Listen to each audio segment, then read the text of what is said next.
Bismillahirrahmanirrahim. Assalamualaikum warahmatullahi wabarakatuh.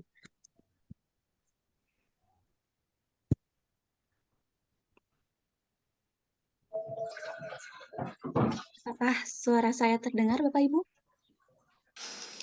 Sangat jelas sekali. Baik. Assalamualaikum warahmatullahi wabarakatuh. Shalom, Om Swastiastu, Namo Buddhaya, salam kebajikan, selamat siang dan salam sejahtera bagi kita semua. Yang terhormat, narasumber Sekolah Inovasi Peksos pada siang hari ini, Bapak Erwina M. AKS MBA, sebagai Widya Iswara di Kementerian Sosial Republik Indonesia.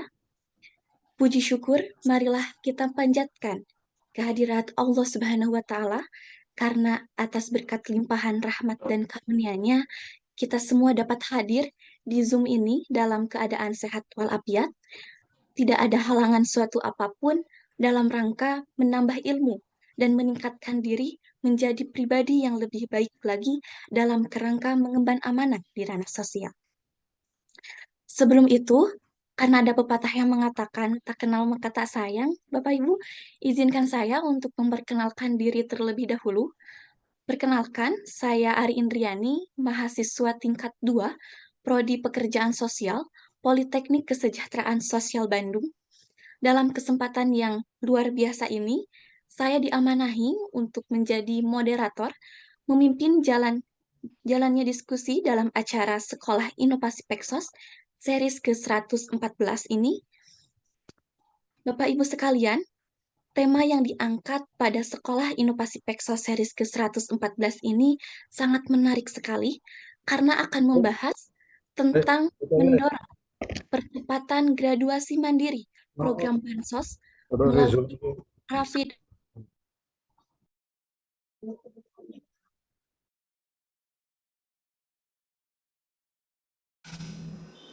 Mbak ter-unmute, Mbak Ari. Oh iya, bentar Ibu. Oke, baik Bapak Ibu. Sebelumnya, pada siang hari ini, kita akan membahas tentang mendorong percepatan graduasi mandiri program Bansos melalui rapid assessment bagi SDM Kesos. Tentunya dalam kesempatan kali ini kita akan berbincang, berdiskusi, dan belajar bersama mengenai tema tersebut yang akan nantinya menjadi buah pengalaman dan pengetahuan baru untuk kita semua dalam mengemban amanah di ranah sosial. Baik, Bapak, Ibu, dan teman-teman, izinkan saya untuk memperkenalkan narasumber kita pada siang hari ini, yaitu Bapak Erwina M. AKS, sebagai Widya Iswara di Kementerian Sosial Republik Indonesia. Mbak Ari, saya ibu ya. Ibu, Punten Ibu. Mangga. Untung puasa Mbak, nggak apa-apa. Oh iya, punten Ibu. Narasumber siang hari ini bernama Ibu Erwina M. AKS MBA yang sekarang menjadi Widya Iswara di Kementerian Sosial Republik Indonesia. Nah, beliau ini juga memiliki banyak sekali pengalaman, tentunya pernah menjadi penyelenggara diklat dan kerjasama TKSM BPP PKS Banjarmasin 2005 sampai 2006, lalu pernah menjadi Widya Iswara di BPPKS Banjarmasin 2006 sampai 2022, lalu pernah menjadi asesor lembaga sertifikasi SDM Kesos, dan juga pernah menjadi evalap Biro Perencanaan Kemensos RI 2024 sampai sekarang. Wah, luar biasa sekali ya Bapak Ibu sekalian, pengalaman kerja dari Ibu Wina ini gitu. Baik Bapak Ibu sekalian, tanpa mengulur waktu, kita akan mendengarkan paparan materi dari beliau mengenai bagaimana cara mendorong graduasi mandiri program Bansos melalui rapid assessment bagi SDM Kesos. Tentunya Bapak Ibu sekalian boleh dipersiapkan mata, hati, dan telinganya untuk fokus mendengarkan pemaparan dari beliau. Jika ada yang penting, silahkan dicatat, dan jika ingin ada yang ditanyakan, boleh nanti kita diskusikan di sesi tanya jawab. Baik, untuk selanjutnya saya persilahkan kepada Ibu Wina untuk memaparkan materinya.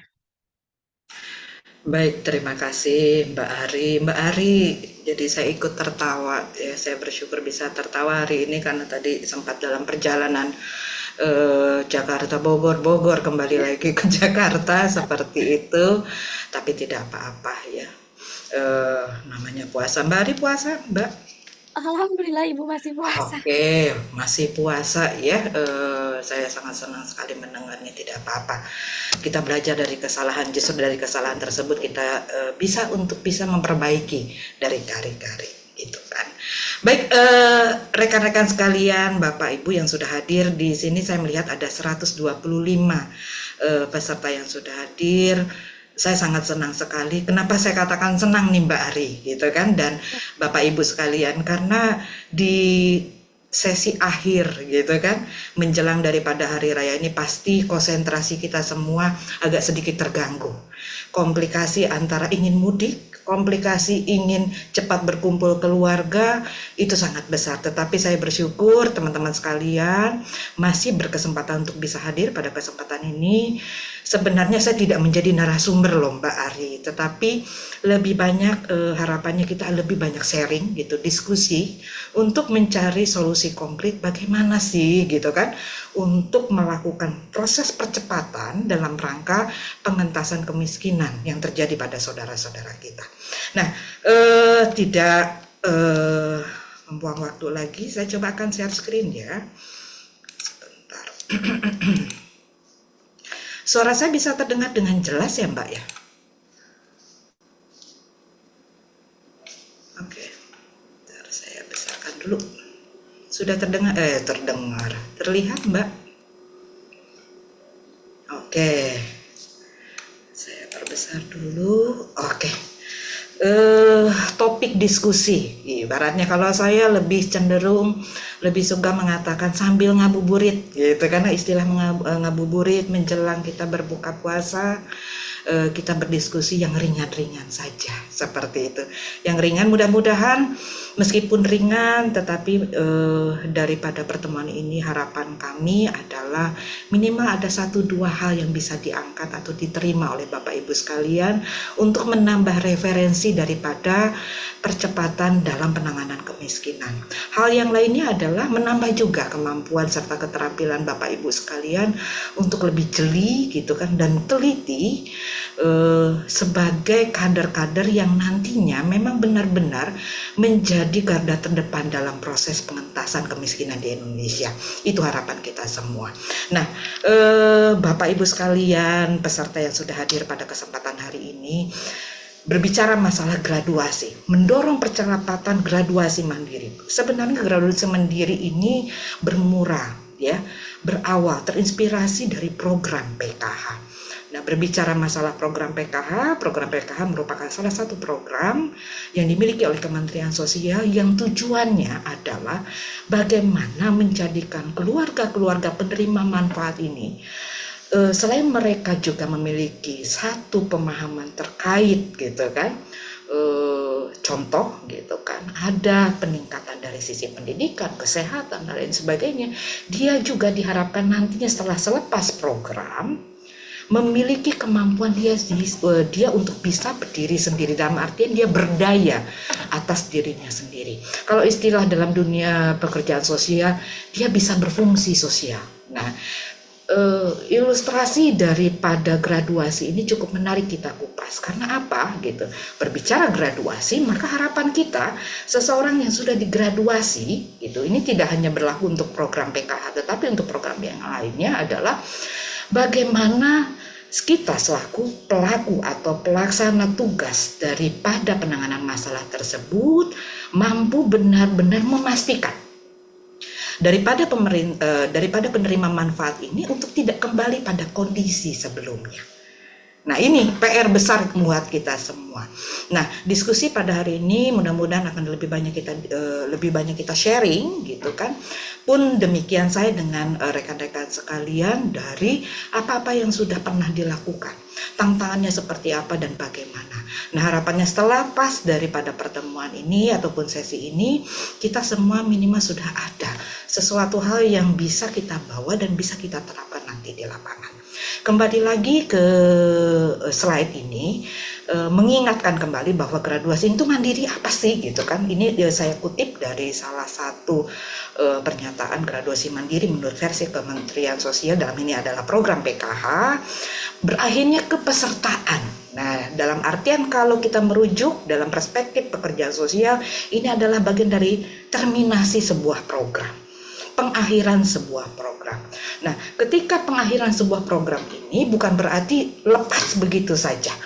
Nah, dalam program PKH gitu kan, sebelum mereka dilepas benar-benar, mereka memang sudah dipersiapkan sebelumnya gitu kan, untuk benar-benar mereka tidak kembali pada kondisi sebelumnya. Salah satunya adalah dengan melalui peningkatan kemampuan pendapatan keluarga. Mungkin rekan-rekan sekalian pernah mendengar ada program PENA yang sekarang ini sedang gaung-gaungnya sangat luar biasa gitu kan. Dan ini program PENA ini cukup dipandang cukup berhasil dalam menurunkan tingkat daripada kemiskinan di Indonesia. Kenapa saya katakan demikian seperti itu? Karena semua penerima manfaat tidak hanya dibekali daripada bantuan, tetapi mereka juga dibekali oleh ilmunya dulu. Contoh, gitu kan, contoh kecil. Ketika seorang PM, penerima manfaat, ataupun KPM yang masuk dalam program PKH, mereka yang sudah memiliki potensi dalam dirinya, contoh usaha, benar-benar didorong, dikondisikan untuk adanya peningkatan daripada kemampuan dalam dirinya. Itu sebab kenapa kalau kita melihat ataupun merujuk kegiatan di Sabtu Minggu, nah, setiap minggunya, harapan kami teman-teman KPM ini bisa ikut serta, karena di sana diberikan berbagai informasi, ilmu-ilmu yang cukup praktis dan bisa diterapkan, hingga pada akhirnya itu menjadi salah satu solusi konkret dalam langkah peningkatan kapasitas gitu kan, dan potensi diri yang memang sudah ada sebelumnya. Nah, outcome akhirnya adalah apa gitu kan? Keluarga-keluarga yang memang pada dasarnya sudah memiliki daripada potensi berusaha, akhirnya didorong untuk mengalami peningkatan. Harapan akhirnya adalah apa? Kalau sudah meningkat keterampilannya, meningkat kemampuannya, secara otomatis harapannya adalah ada peningkatan daripada pendapatan daripada keluarga itu. Bila mana berbicara masalah pendapatan, ada peningkatan, maka seyogyanya tingkat kesejahteraan daripada penerima manfaat itu akan bisa tercapai, dan ketergantungan daripada bansos itu juga bisa dihindarkan. Seperti itu kurang lebih. Nah, ini agak sekilas, saya tidak akan membahas mengenai alur PKH, tetapi yang saya ingin sampaikan agar kita memiliki satu framework yang sama adalah setiap program itu memiliki batas akhir, batas waktu, time bond yang cukup jelas. Nah, dalam kepesertaan PKH khususnya keluarga penerima manfaat gitu kan, time bond yang sudah mereka miliki cukup jelas. Pada saat proses pengakhiran, nah, sebelum terminasi itu dilakukan, mereka sudah dibekali dulu dengan berbagai keterampilan. Ya, harapannya ya tidak hanya sekedar lepas program selesai sudah gitu kan, tidak gitu. Akan tetapi mereka ada peningkatan daripada kualitas dirinya yang menjadi titik tolak keberhasilan daripada program ini. Nah, rekan-rekan sekalian, Bapak Ibu yang sudah hadir pada kesempatan ini, merujuk kembali daripada program PKH. Kenapa sih kok program PKH yang disorot? Karena ini merupakan program yang memang membawa impact cukup besar dalam penurunan angka kemiskinan di Indonesia. Nah, ada beberapa poin penting gitu kan dalam kriteria graduasi mandiri ini. Ada istilah graduasi mandiri. Apa sih graduasi mandiri? Apa sih itu graduasi alamiah gitu? Kalau graduasi alamiah, kita ketahui bersama bahwa setiap kepesertaan PKH itu harus memiliki kriteria komponen yang harus dipenuhi. Bila mana komponen tersebut katakanlah sudah terpenuhi ataupun sudah tidak memenuhi, maka dia sudah bisa melakukan graduasi gitu kan secara alamiah. Contoh, tidak memiliki lagi ibu hamil, tidak memiliki anak sekolah, maka dengan sendirinya dia sudah harus lepas dari program ini. Lalu bagaimana bedanya dengan graduasi mandiri? Kalau graduasi mandiri ini memang benar-benar tumbuh dalam dirinya untuk keluar dari bentuk bantuan sosial apapun. Dalam pengertian, dia merasa yakin dirinya untuk bisa melanjutkan kehidupan tanpa tergantung pada bentuk bantuan apapun. Nah, ini tujuan akhir dari semua program pengentasan kemiskinan. Harapannya ada tumbuh kemandirian daripada semua penerima manfaat. Nah, untuk di program PKH gitu kan ada beberapa kriteria yang harus dilakukan ataupun yang harus dipenuhi. Nah, ini salah satunya gitu kan, seseorang dikatakan bisa digraduasi secara mandiri bila mana pendapatan meningkat dan beban pengeluaran menurun. Itu sebab dalam program PKH, ini agak sedikit saya menyinggung masalah PKH, mereka para KPM juga diberikan paket-paket gitu kan, pengetahuan terkait bagaimana memanage keuangan secara baik gitu kan, bagaimana agar mereka hidup tidak gali dan tutup lubang salah satunya, bagaimana mereka untuk bisa berhutang. Ya, bukan berarti berutang tidak boleh, tetapi di tempat mana yang seharusnya mereka meminjam, sampai mereka juga diajarkan untuk memulai usaha. Nah, ini paket-paket ini diteruskan, diperkuat lagi dalam satu kegiatan sebelum masa pengakhiran melalui program P. Nah, ini lebih diperkuat kembali hingga pada akhirnya siapapun dia ya penerima program daripada bantuan ini benar-benar dia sudah dirasakan cukup untuk mampu melanjutkan kehidupannya tanpa harus tergantung kembali pada bentuk bantuan apapun. Nah, hal yang lain yang kedua adalah terciptanya perubahan pola pikir, perilaku. Nah, ini agak susah. Itu sebab kenapa dalam program PKH durasi waktu ya kepesertanya memang lebih daripada maksimal tuh 5 tahun seperti itu kan, hampir 5 tahun. Kenapa kok lama sekali? Karena kita ini mengejar ada satu perubahan pola pikir, perilaku yang positif. Yang semula katakanlah dia sering katakanlah konsumtif, sekarang ketika dia diajarkan untuk bagaimana memanage keuangan yang baik, ya akhirnya bisa memilah dan memilih mana yang menjadi kebutuhan dan mana yang menjadi keinginan. Salah satu contohnya. Hal yang lain, kalau dulu enggan memeriksakan diri ke fasilitas kesehatan, setelah masuk dalam program Keluarga Harapan, dia sudah mengerti bahwa oh ternyata gitu kan, untuk menciptakan generasi muda yang tangguh dimulai dari anak-anak yang sehat. Pemeriksaan secara rutin itu harus dilakukan. Itu sebab menjadi salah satu persyaratan yang harus dilakukan oleh seluruh KPM yang masuk dalam program Keluarga Harapan. Nah, yang ketiga adalah memiliki keterampilan ataupun aset yang produktif.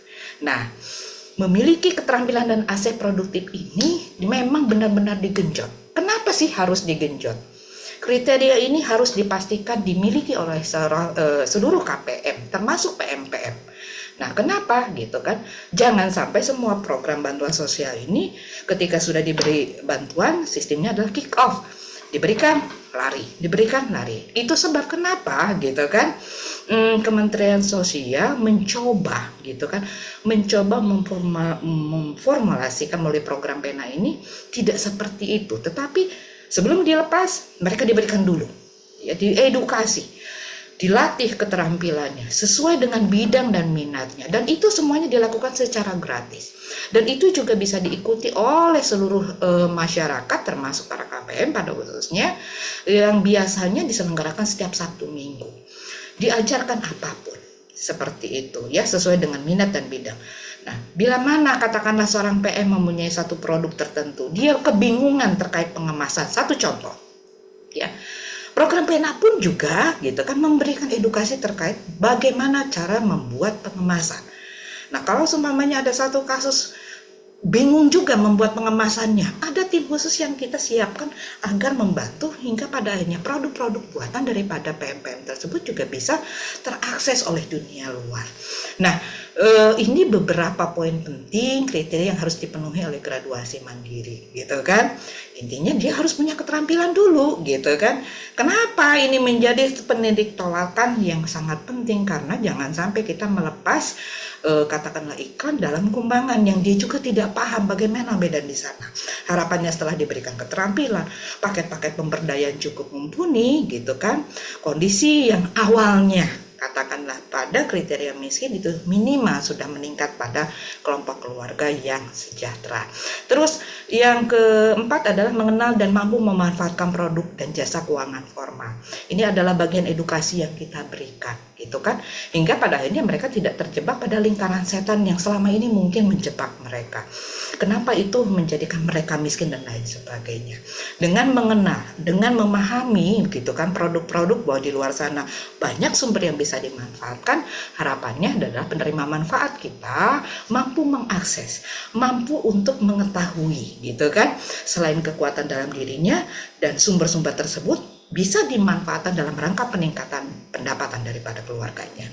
Nah, selanjutnya adalah kondisi sosial ekonomi yang sudah mampu meningkat, hingga layak untuk tidak lagi mendapatkan bantuan sosial. Nah, ini gitu kan kriteria yang ada dalam program PKH. Nah, bagaimana dengan program-program lainnya? Pada dasarnya adalah tujuan kita dalam mengentaskan kemiskinan, satu titik tolak yang harus kita samakan persepsinya, ada kesamaan bahwa semuanya harus pada tataran perubahan yang dapat diukur, perubahan yang dapat bisa terlihat, gitu kan. Salah satu bentuk yang bisa terlihat, bisa diukur adalah meningkatnya pendapatan. Bagaimana cara meningkatkan pendapatan? Ya melalui salah satunya adalah dengan berusaha ataupun memiliki, gitu kan, bidang usaha ya sesuai dengan minat dan bakat masing-masing PM yang kita dampingi. Nah, selanjutnya Bapak Ibu sekalian, ini baru saja Kementerian Sosial ya kemarin tepatnya Ibu Menteri Sosial Republik Indonesia sudah mencatatkan bahwa melalui program PENA, kita berbicara ini rangkaian dari program PKH dulu. Salah satu penguatan dari program PKH ini, gitu, salah satu memperkuat pemberdayaan daripada KPM melalui program PENA. Kemarin ya sudah melakukan, gitu kan, melakukan graduasi sampai dengan mendorong kelompok keluarga miskin sampai dengan 11.200 ya, kurang lebih 11.200 keluarga. Sebenarnya kalau kita pikir keberhasilan ini merupakan keberhasilan kita semua. Karena kenapa saya katakan demikian? Sinergitas tidak hanya pusat, daerah, dan kita semua sebagai pelaku daripada pelayan langsung penerima manfaat ini turut andil besar dalam program ini.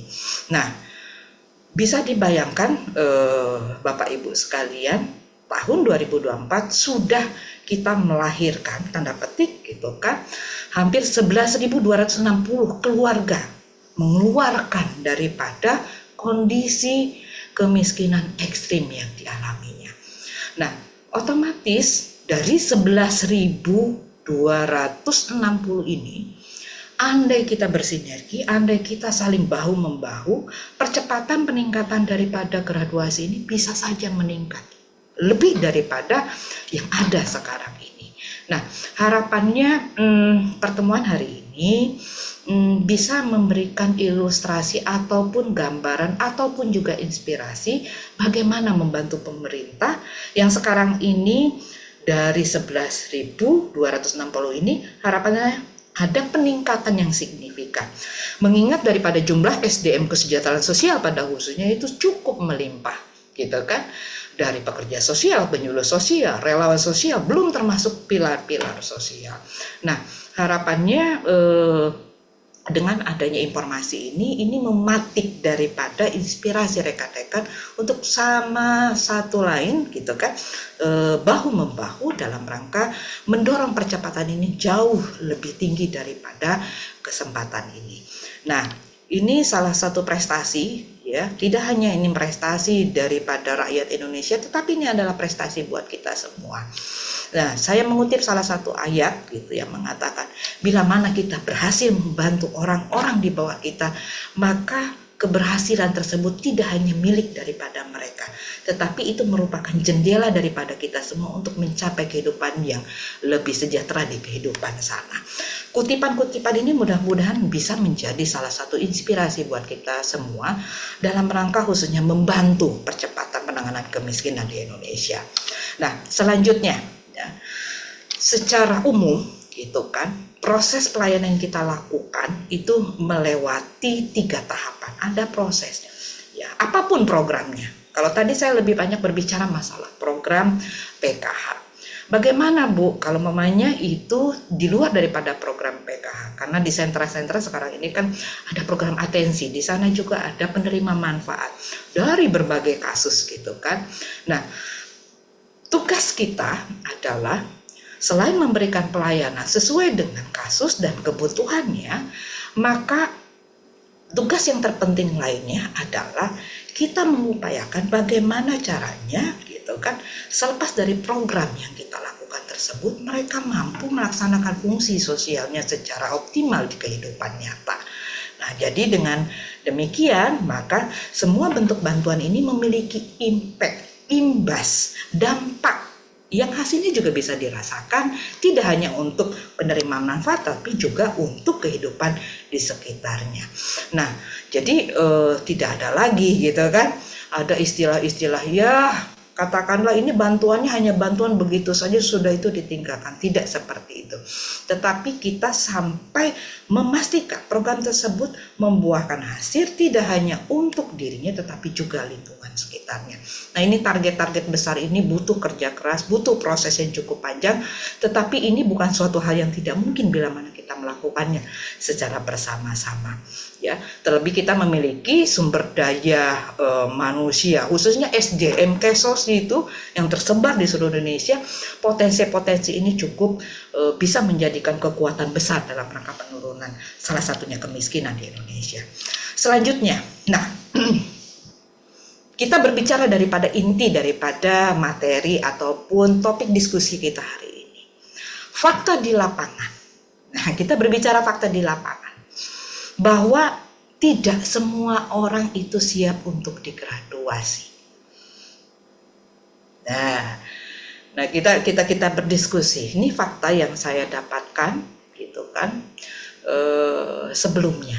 Salah satu fakta ketika melakukan penggalian informasi kepada PMPM, salah satu yang paling dominan dia ketakutan.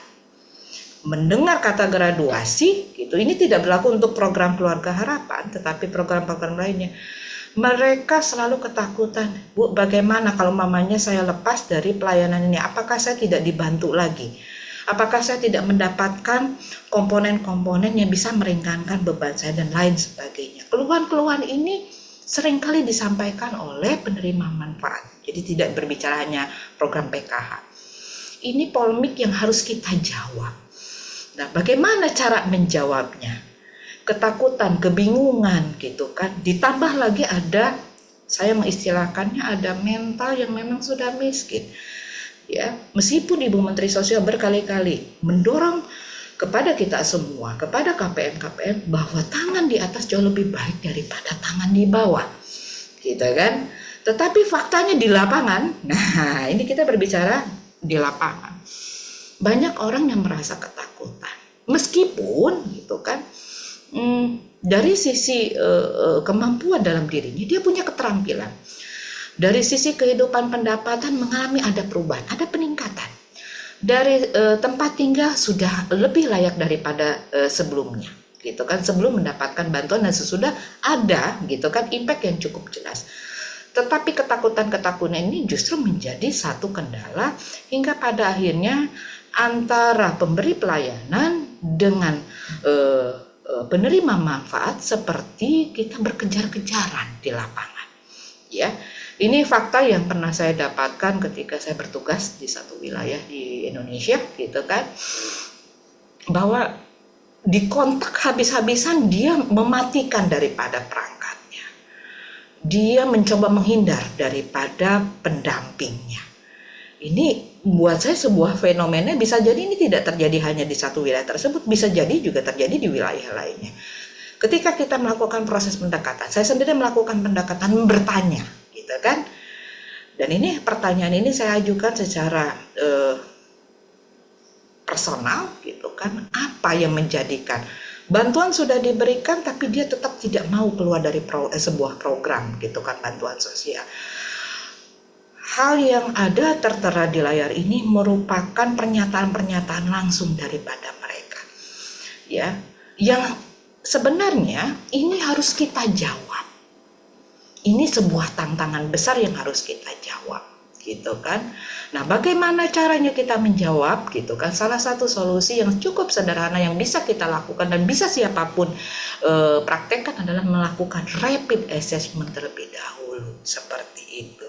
Nah, rapid assessment ini sebenarnya juga cukup baik, gitu kan. Tidak dalam rangka untuk identifikasi awal saja, juga untuk melakukan proses pemetaan terkait masalah potensi, gitu kan, sumber, kekuatan, kelemahan pada diri PM. Nah, mudah-mudahan ini tidak terjadi pada wilayah Bapak Ibu sekalian. Tapi faktanya ini ada, ya. Kalau pendidikan rendah itu sudah jelas, takut gagal itu sangat jelas, seperti itu. Nah, kalau semua daripada ketakutan-ketakutan ini bisa terjawab, maka percepatan daripada graduasi mandiri ini sebenarnya bisa cepat untuk bisa kita lakukan, seperti ini. Ini PR besar buat kita semua, termasuk saya sendiri, gitu kan, yang melakukan proses intervensi kepada para KPM-KPM kita. Nah, selanjutnya, apa yang harus kami lakukan nih sebagai pendamping ataupun SDM Kesos di lapangan? Ya, saya tidak akan mengatakan bahwa ini khusus untuk katakanlah pendamping PKH, khusus untuk Karang Taruna. Semuanya kita harus bersinergi. Tidak bisa menangani kemiskinan itu hanya teman-teman pendamping sosial PKH saja, tetapi perlu kolaborasi dari semua pihak, semua unsur, termasuk pilar-pilar sosial harus turun langsung untuk mendukung program ini bisa berjalan, gitu kan. Syukur-syukur dalam interval bulan itu peningkatannya cukup signifikan, gitu kan. Kenapa proses daripada graduasi ini harus dilakukan percepatan?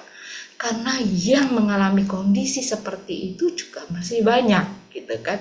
Semakin roda, gitu kan, ada semacam perputaran pemberian, gitu kan, bantuan itu bisa dilakukan untuk yang lainnya, maka harapannya seluruh Indonesia tanpa terkecuali rakyatnya bisa sejahtera, seperti itu. Nah, ini, gitu kan, kenapa penekanan percepatan graduasi ini harus cepat-cepat dilakukan, gitu kan. Nah, apa yang harus kami lakukan? Yang pertama ini adalah melakukan rapid assessment. Rapid assessment itu apa sih? Kalau bahasa Indonesianya, bahasa sederhana saya adalah, ayo dong kita yuk coba mengkaji ulang, mengkaji nih PM kita.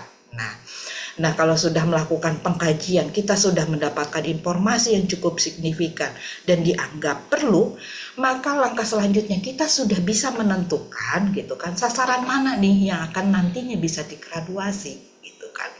Nah, ini ada sebuah fakta yang tidak bisa kita hindarkan adalah ada beberapa PM kita yang digraduasi, tetapi ketika dia sudah diberikan bantuan, dia mengalami satu kondisi tidak bisa mengembangkan daripada usahanya. Pertanyaannya adalah, ini bisa jadi PM-nya tidak mau, gitu, untuk mengubah dirinya, atau bisa jadi dari kitanya ketika melakukan, gitu, penggalian potensi diri dan lain sebagainya, peta kekuatan dan sebagainya di rapid assessment ini tidak berjalan sebagaimana mestinya, hingga pada akhirnya apa?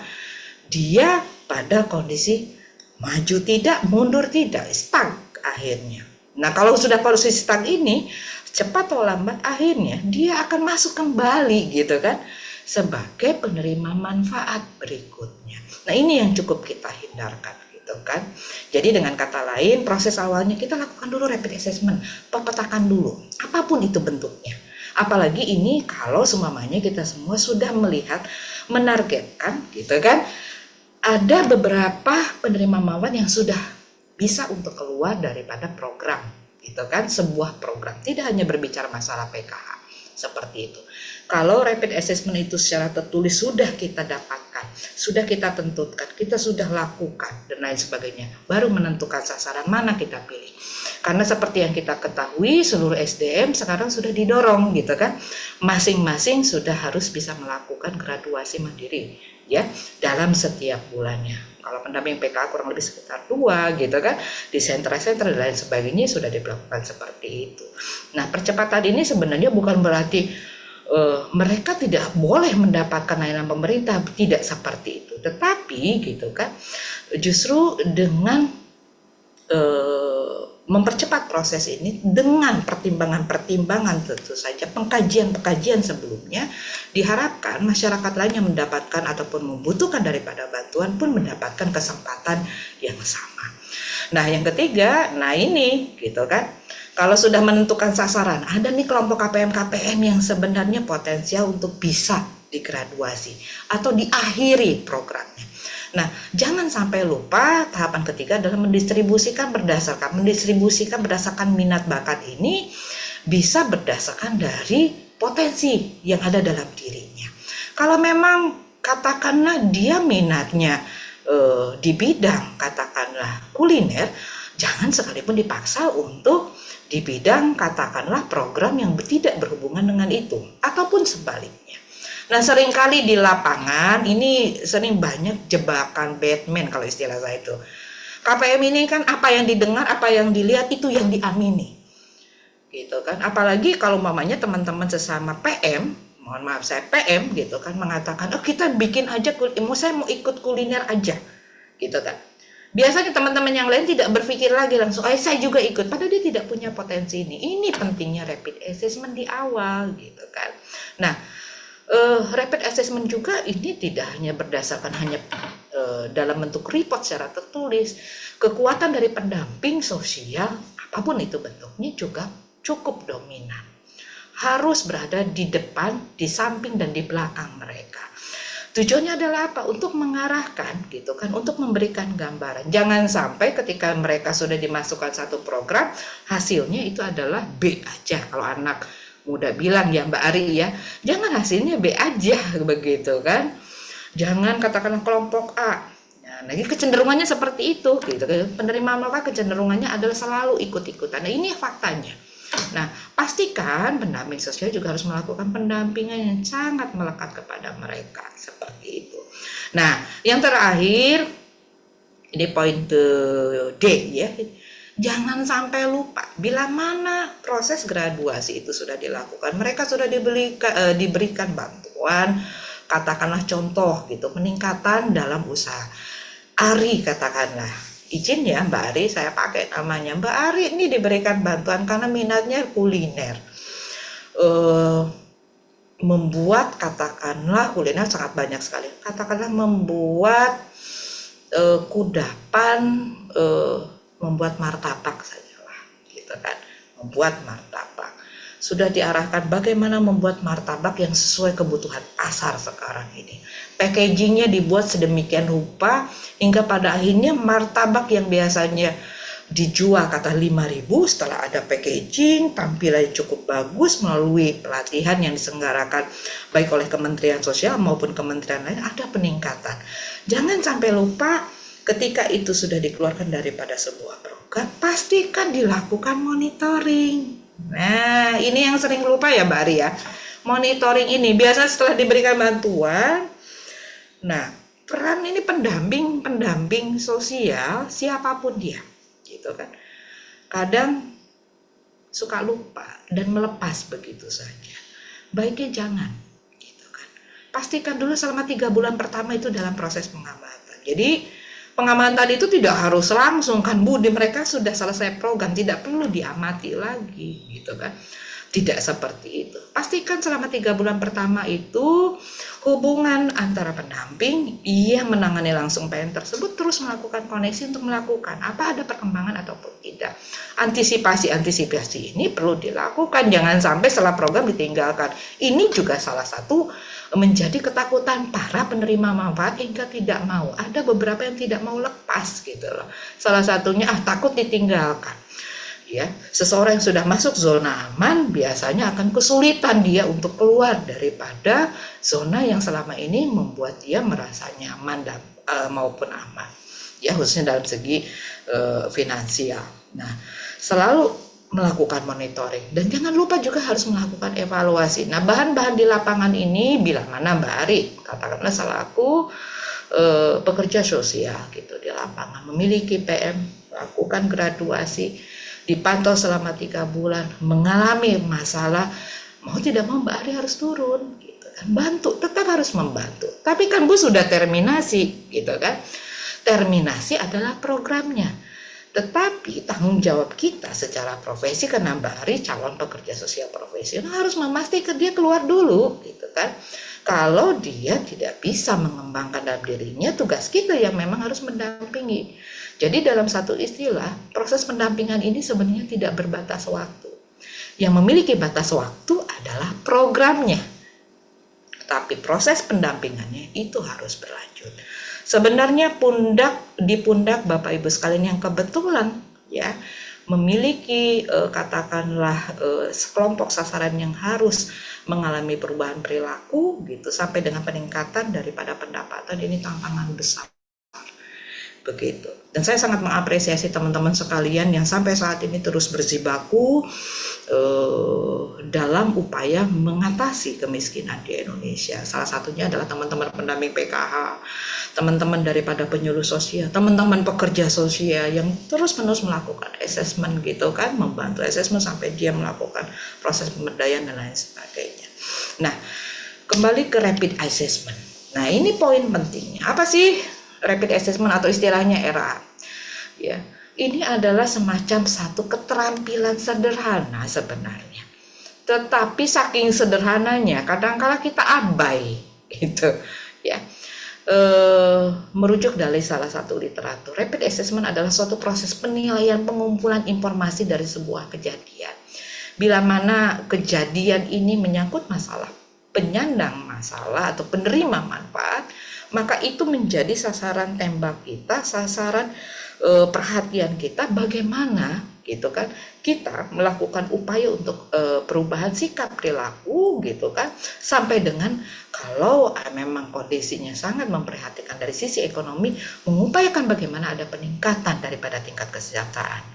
Nah, tentu saja dalam era ini ada beberapa tahapan, metode, dan alat bantu yang bisa dipergunakan. Dan ini bisa dilakukan oleh siapapun secara cepat, gitu kan.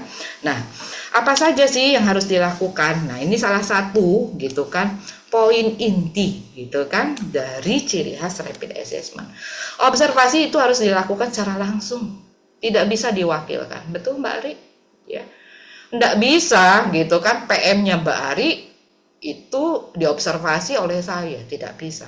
Akan jauh lebih baik oleh pendampingnya langsung. Kenapa demikian? Biasanya pendamping dengan penerima manfaat apapun programnya memiliki kedekatan. Ada bonding yang sudah terbentuk sebelumnya.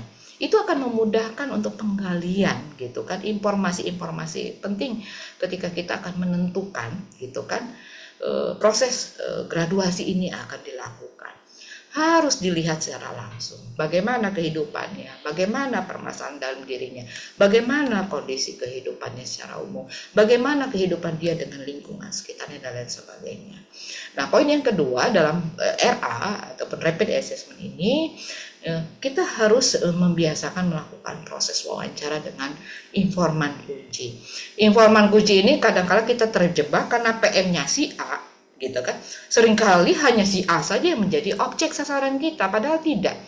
Kita juga perlu second opinion, entah itu dari suaminya, entah itu dari tetangganya, entah itu dari aparat setempat gitu kan, untuk melihat gitu kan, memiliki satu persepsi atau memiliki satu informasi lain yang hingga pada akhirnya itu menjadi satu peta kekuatan informasi kuat ketika kita apakah perlu untuk melakukan graduasi ini ataupun tidak. Nah, ini jangan sampai lupa. Tapi kecenderungan yang selama ini kita temukan kadangkala sudah pokoknya cukup PM-nya saja itu sudah selesai. Sebenarnya tidak cukup dari itu. Nah, seperti itu. Kalaupun agak sedikit melebar, cukup keluarga intinya saja. Padahal tidak cukup keluarga inti. Kita juga harus mendengar daripada lingkungan-lingkungan yang cukup signifikan yang ada di sekitarnya juga. Nah, yang ketiga, mengumpulkan informasi dari data sekunder. Data sekunder ini jelas data dari keluarga inti, ya lingkungan sekitarnya itu. Itu juga menjadi salah satu bahan masukan buat kita. Ya, jadi Bapak Ibu sekalian, kadangkala informasi yang kita dapatkan dari PM juga tidak sepenuhnya kadangkala benar, gitu kan? Ya, nah untuk membuktikan pernyataan tersebut kita juga perlu, gitu kan, menggali informasi yang lainnya. Contoh seperti yang tadi saya ilustrasikan Mbak Ari, betul nggak Mbak Ari ini katanya punya minat bikin martabak, gitu. Contoh, gitu kan? Dia kemarin permintaannya adalah ingin, gitu kan, membuka usaha martabak. Ternyata ketika kita mendengar, gitu kan, second opinion, gitu kan, dari informasi data sekunder yang ada di sekitarnya, enggak Bu, Mbak Ari ini sukanya sebenarnya dia berkebun, dia membuat martabak tuh sekali-kali aja kalau ada pesanan. Nah, referensi ini contoh konkret, gitu kan, yang bisa menjadikan bahan pertimbangan kita, gitu kan. Nah, sebenarnya hari ini potensinya di mana sih, gitu kan. Nah, hal ini yang memang harus perlu kesabaran luar biasa dari para pendamping, gitu kan. Tidak bisa serta-merta dan tidak bisa juga langsung katakanlah hantam kromo langsung menentukan ketika PM mengatakan saya sukanya memasak Bu, langsung diamini. Kita tidak bisa langsung secepat itu menyimpulkan bahwa itulah minatnya. Kita perlu juga mencari referensi lain. Nah, seperti itu. Nah, yang keempat adalah melakukan survei cepat dengan data acak dan salah satu lokasi. Nah, ini biasanya bila mana khusus bagi pendamping-pendamping yang kebetulan, gitu kan, memiliki jumlah pendamping yang cukup banyak. Ini biasanya terjadi pada teman-teman pendamping PKH. Karena pendamping PKH satu orang dia bisa harus, gitu kan, mendampingi lebih daripada 100 orang. Nah, kalau sudah seperti ini, gitu kan, maka teman-teman harus mempunyai trik yang benar-benar cukup rigid, gitu kan, ketika dalam menentukan siapa yang akan tepat untuk digraduasi, gitu kan. Tidak bisa dalam satu wilayah semuanya serentak. Kalau seperti itu maka wilayah lain tidak bisa, maka dipilih sampel-sampel, gitu, dari wilayah-wilayah ataupun kecamatan yang ada itu yang embrio usahanya sudah mulai terlihat, yang itu bisa dijadikan satu patokan ketika kita akan mengusulkan seseorang itu bisa digraduasi ataupun tidak. Nah, berbicara masalah rapid assessment sebenarnya, gitu kan, 5 poin ini bisa menjadi salah satu pertimbangan rekan-rekan sekalian, gitu kan. Ya, kita pernah mendengar istilah SWOT, gitu kan. Ini pun hampir sama. Nah, semua pendamping harus mengetahui letak ke-5 poin ini ketika kita akan melakukan proses graduasi. Salah satunya adalah memetakan peta kekuatan. Kekuatan ini siapa sih?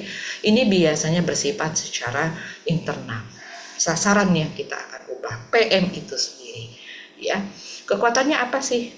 Ya, kita harus gali, gitu kan. Nah, gali itu tidak bisa dalam 1-2 hari ya Mbak Ari ya. Mbak Ari pasti sudah mengetahui proses menggali potensi seorang tidak bisa didapatkan 1-2 hari ataupun 2-3 minggu, gitu kan. Itu harus dalam proses pengamatan yang benar-benar dilakukan oleh seorang pendamping, gitu kan.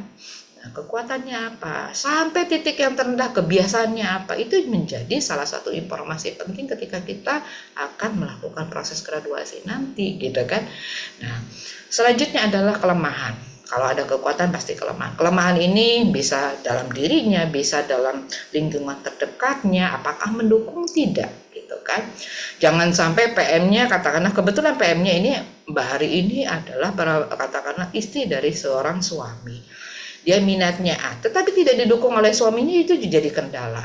Nah, jadi sebelum penentuan, gitu kan, proses graduasi dilakukan, penjurusan dia untuk memiliki bidang usaha tertentu, pastikan mereka dalam kondisi saling support satu sama lain, karena ini tidak berbicara satu program saja, tapi ini untuk berbicara keberlanjutan daripada usaha mereka, ya.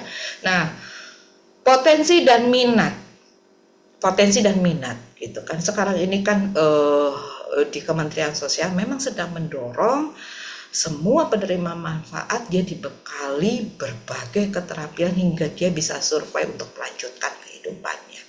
Nah, kadangkala gitu kan, sebagai contoh, potensi minat ini agak sedikit perlu perhatian kita semua. Kenapa saya katakan perlu perhatian kita semua? Karena kadangkala kembali lagi gitu kan, seperti yang tadi saya sampaikan di awal. Kadangkala PM-PM kita ini hanya ikut-ikutan. Ya, mereka berpikir ingin cepat untung, ingin cepat kaya, ingin cepat mapan. Nah, hal-hal kecepatan cepat-cepat ini yang harus kita pahamkan kepada mereka. Itu sebab kenapa seorang pendamping gitu kan, selain mereka harus memiliki keterampilan dalam berkomunikasi, yang terpenting ini adalah kemampuan keterampilan untuk mendengarkan. Seperti itu. Ya, selain kemampuan keterampilan lainnya, kemampuan mendengarkan jauh lebih penting. Biasanya ketika penerima manfaat bercerita, ada poin-poin inti yang biasanya diulang, yang itu yang harus menjadi titik tolak perhatian kita. Biasanya itu menjurus kepada minatnya. Nah, hingga pada akhirnya jangan sampai ketika pemilihan program nanti untuk pemberdayaan jadi salah gitu, ataupun tidak tepat pada sasarannya, seperti itu. Hal yang lainnya gitu kan adalah kita juga harus memastikan bisa memetakan potensi dan sumber. Ya, kalau saya masih berkutat dengan, karena konsepnya adalah pemberdayaan gitu kan, yang diupayakan dalam berbagai jenis usaha, tolong pertimbangkan potensi dan sumber. Ketika PM-PM kita, Bu, saya ingin memiliki keterampilan A, tetapi potensi dan sumbernya tidak ada, tugas kita adalah harus memberikan gambaran. Jangan sampai gitu kan, Bu, saya tidak bisa produksi karena bahannya tidak ada. Nah, ini satu kendala yang sering terjadi di lapangan. Berarti proses awalnya ini ada yang terlewat. Seharusnya sebelum PM-PM ini diarahkan pada satu bidang usaha tertentu, bidang keterampilan tertentu, pendamping sosial yang menggarapnya sudah harus mengetahui gitu kan, tidak hanya PM-nya tetapi juga kekuatan lingkungan sekitarnya ada tidak. Nah, kenapa ini cukup penting ya? Karena itu akan berpengaruh terhadap hasil produksi yang akan dihasilkan. Contoh Mbak Ari nih, saya suka bikin martabak kismisnya Korea, contoh gitu kan. Lah bahannya itu diambil dari Korea, katakanlah contoh ya, atau dia diambil dari luar kota. Otomatis itu akan menambah daripada biaya produksi. Hingga kalau menambah biaya produksi, otomatis ketika di pasaran itu akan menjadi beban daripada konsumen. Katakanlah nantinya mahal. Kalau sudah mahal seperti itu, otomatis gitu kan, dia harus berani bersaing dengan produk-produk lainnya, dan itu cukup berat. Nah, apalagi bila mana produk tersebut baru pada tahapan berkembang, itu tantangannya cukup besar. Terkecuali kalau Mbak Ari memang produk ini sudah dikenal, sudah memiliki pasar yang tetap, maka itu tidak jadi masalah. Harga tidak lagi jadi masalah karena pasar sudah mengetahui kualitas daripada produk tersebut. Tetapi bagaimana kalau namanya produk-produk PM ini? Maka pastikanlah gitu kan, bantu mereka menemukan jenis produk yang memang gitu kan, bahan-bahan produksinya memang ada di sekitarnya, seperti itu ya. Jangan sampai memproduksi sesuatu hal yang bahannya dari luar, cukup sangat berisiko besar. Nah, yang terpenting dari semua ini adalah, nah ini jejaring. Kadangkala ini ada satu keluhan yang saya dengar gitu kan, dari seorang PM secara langsung. Saya sudah produksi, Bu, saya bingung ini pemasarannya gitu kan. Padahal dalam salah satu program, kebetulan ini adalah KPMPK, diajarkan bagaimana memasarkan produk. Ayo coba Ibu hubungi pendampingnya, tanyakan gitu kan, kalau menjual ini di mana tempat yang paling banyak konsumennya, seperti itu. Ya, tugas saya adalah memberitahu, mengarahkan bagaimana caranya dia menemukan akses hingga upaya untuk pemasaran produknya itu bisa terjembatani dengan baik, gitu kan.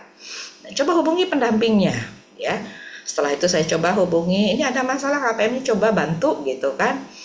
Oh iya Bu, kemarin sudah diskusi gitu kan, produknya apa sih gitu kan.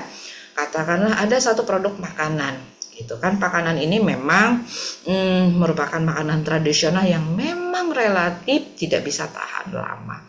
Nah, kalau produk-produk yang tidak tahan lama ini gitu kan, maka ini sebuah tantangan besar juga gitu kan buat pendamping dan juga PM. PM-nya adalah kita harus membuat satu jejaring gitu kan, pasar yang cukup jelas. Jejaring ini tidak hanya sekedar hanya pasar, tetapi juga kolega-kolega yang bisa mendukung daripada percepatan gitu kan, produk-produk tersebut juga bisa katakanlah bisa terjual secara cepat. Nah, kalau mamanya produk-produk yang tidak tahan lama ini, maka pastikan para pendamping adalah memberikan solusi-solusi konkret. Selain membuka gitu kan jaringan pasar yang cukup jelas, dan yang paling penting adalah apa gitu kan, memberikan alternatif-alternatif lain hingga terhindarkan dari tingkat kerugian yang terus terjadi. Seperti itu.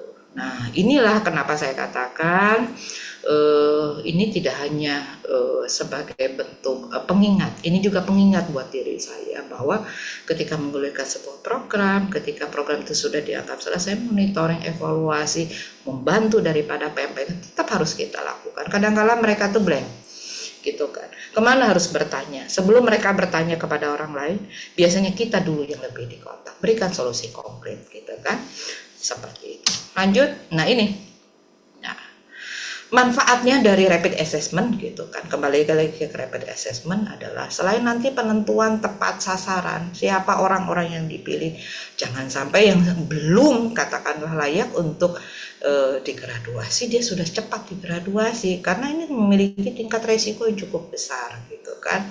Dengan dilakukan rapid assessment kita mengetahui, memetakan potensinya seperti apa dan bagaimana gitu kan, harapannya kita bisa memilih orang-orang yang memang udah siap diterminasi. Nah, hingga pada ini kalau sudah tahu nih sasarannya, apalagi mereka sudah memiliki embrio usaha, keterampilan yang cukup spesifik dan sebagainya, kita juga akan mudah menempatkan dia pada model pelatihan mana yang tepat.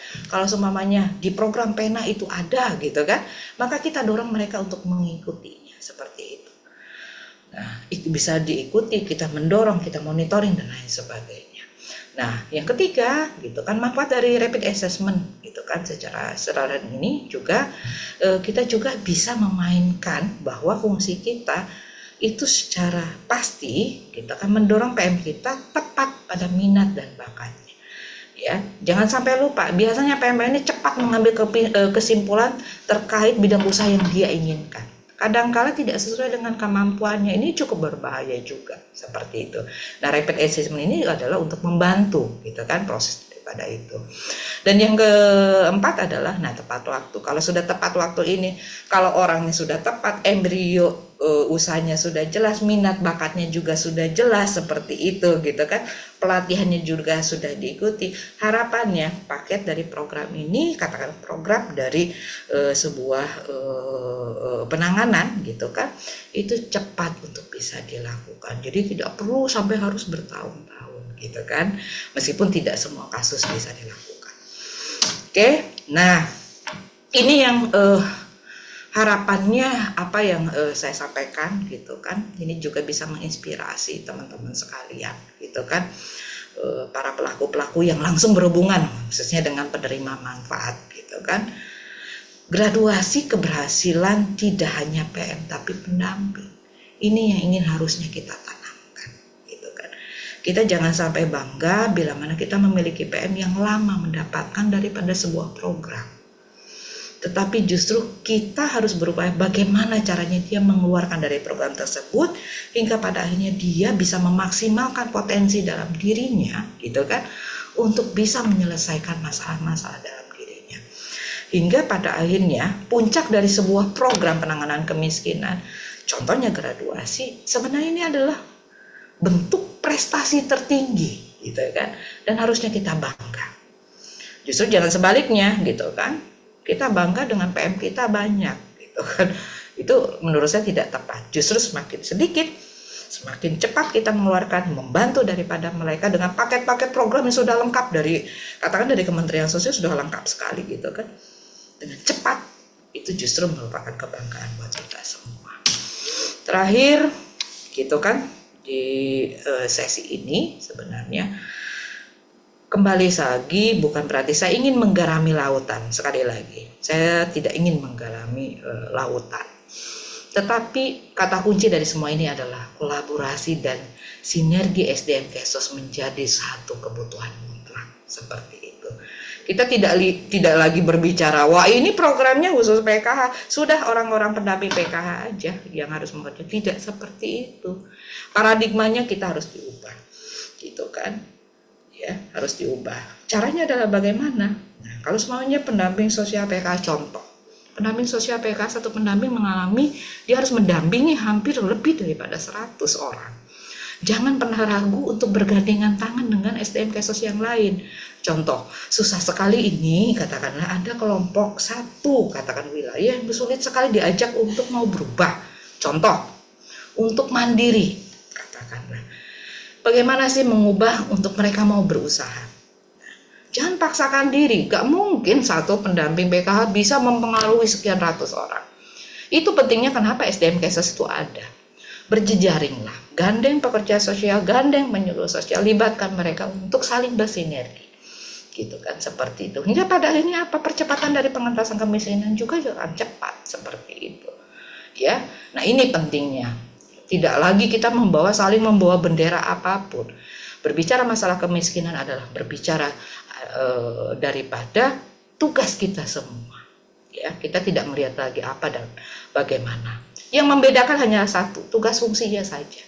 Nah ini, gitu. Tetapi tujuan akhirnya adalah kita tetap sama. Kolaborasi dan sinergi SDM Kesos dalam upaya pengentasan kemiskinan ini menjadi satu hal yang cukup signifikan dan harus kita lakukan bersama-sama. Dan yang terakhir adalah terima kasih. Nah ini poin yang penting yang saya tunggu, gitu kan. Seperti itu. Saya yakin Mbak Ari juga menunggu, oh dari tadi nggak terima kasih. Nah saya sudah cukupkan, terima kasih, gitu kan. Sisanya kita lebih banyak harapannya sharing, gitu kan. Sharing, berbagi cerita, gitu kan. Apa yang sudah saya dapatkan, saya sudah melalui para PM saya. Sebagai penutup nih Mbak Ari, gitu kan. Ada satu PM yang saya mengatakan bahwa ini adalah PM pionir saya. Sebelum saya di Biro Perencanaan, saya memiliki satu PM dampingan secara langsung, seperti itu. Dia anak muda usia di bawah 20 tahun, dia adalah salah satu korban dari tindak kekerasan.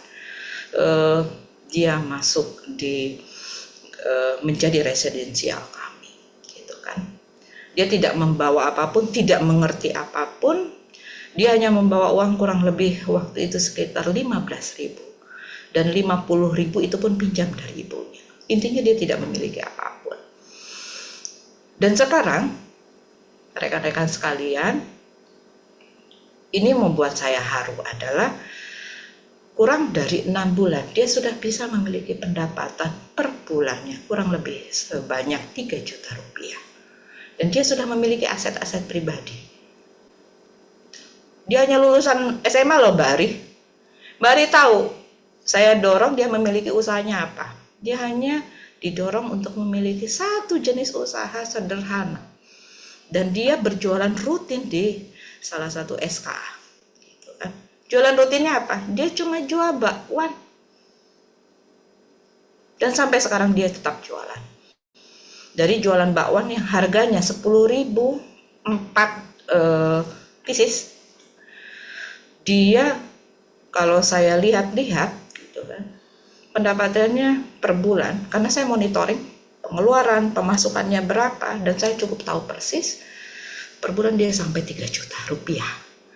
Jadi kurang lebih dari sekitar 6 bulan, gitu, 6 bulan, dia sudah memiliki katakanlah tabungan, gitu kan. Hal yang lainnya adalah yang cukup membanggakan, dia memiliki modal usaha sendiri sejumlah kurang lebih sekarang sudah sekitar 7 juta. Dari hasil hanya satu jualan produk tersebut. Tantangannya besar? Sangat.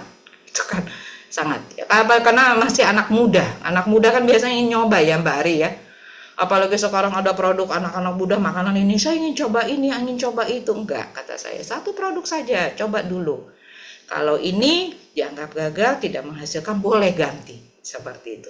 Memang tantangan cukup besar gitu kan. Kan kita harus intens. Kalau kita ingin mengubah seseorang, maka intensitas kedekatan kita, interaksi kita kepada mereka juga harus kuat. Tidak harus 24 jam, tetapi memonitoring setiap hari perkembangan usahanya, mendengarkan apa keluhannya, dan hasilnya ternyata itu bisa terjawabkan sampai sekarang. Demikian Mbak Ari, ini cuplikan kecil. Saya bukan memberi materi ya, tidak, hanya bercerita apa yang sudah dilakukan saja. Harapannya kita bisa sharing satu sama lain. Demikian, saya kembalikan ke Mbak Ari. Oke, baik. Terima kasih Ibu atas sharing pengalamannya mengenai program Bansos ini gitu ya, Bu. Wah, luar biasa sekali ya Bapak, Ibu, dan rekan-rekan semua atas paparan materi yang begitu komprehensif dari narasumber kita siang hari ini. Nah, saya lihat-lihat ini sudah tidak sabar ya untuk bertanya tuh, sudah ada yang raise hand. Nah, karena kiranya Bapak-bapak sudah tidak sabar untuk berdiskusi, menyampaikan pertanyaan atau tanggapannya dari materi yang telah disampaikan, maka dari itu saya akan buka termin tanya jawab pertama di diskusi kita ini. Kepada Bapak, Ibu, dan rekan-rekan yang ingin bertanya ataupun berdiskusi, silahkan bisa raise hand terlebih dahulu, lalu saya persilahkan untuk berbicara atau bisa menulis di kolom chat Zoom. Mangga Bapak, Ibu, dan rekan-rekan yang ingin bertanya, sudah terlihat ya di Sudah layar? terlihat ini. Ya, sudah. Kalau Paku Suara itu sahabat dari setiap apa yang saya sampaikan dari materi sebelumnya, Mbak Ari. Oh iya, Kayaknya ini perlu mendapatkan apresiasi dari saya secara pribadi, Mbak Pak betul. Kuswara ini. Iya, ya karena Pak Kuswara ini sangat bersemangat sekali sudah dari tadi raise hand gitu ya. Mungkin dipersilahkan dipersilahkan kepada Bapak Kuswara untuk menyampaikan pertanyaannya. Terima kasih Ibu Win atas apa. Sebetulnya saya ini juga bukan terlalu semangat ya Bu Win. Apa rencananya ini kan Madya itu hanya 60, tahun ini saya purna gitu loh Bu Win. Sekalian pamit aja kan gitu. Intinya Jangan. Jangan Pak Kuswara. lagi. Baik Bapak Ibu sekalian, Bismillahirrahmanirrahim. Assalamualaikum warahmatullahi wabarakatuh. Yang terhormat Ibu Win dan Ibu Ari ya dari Politekkes Bandung.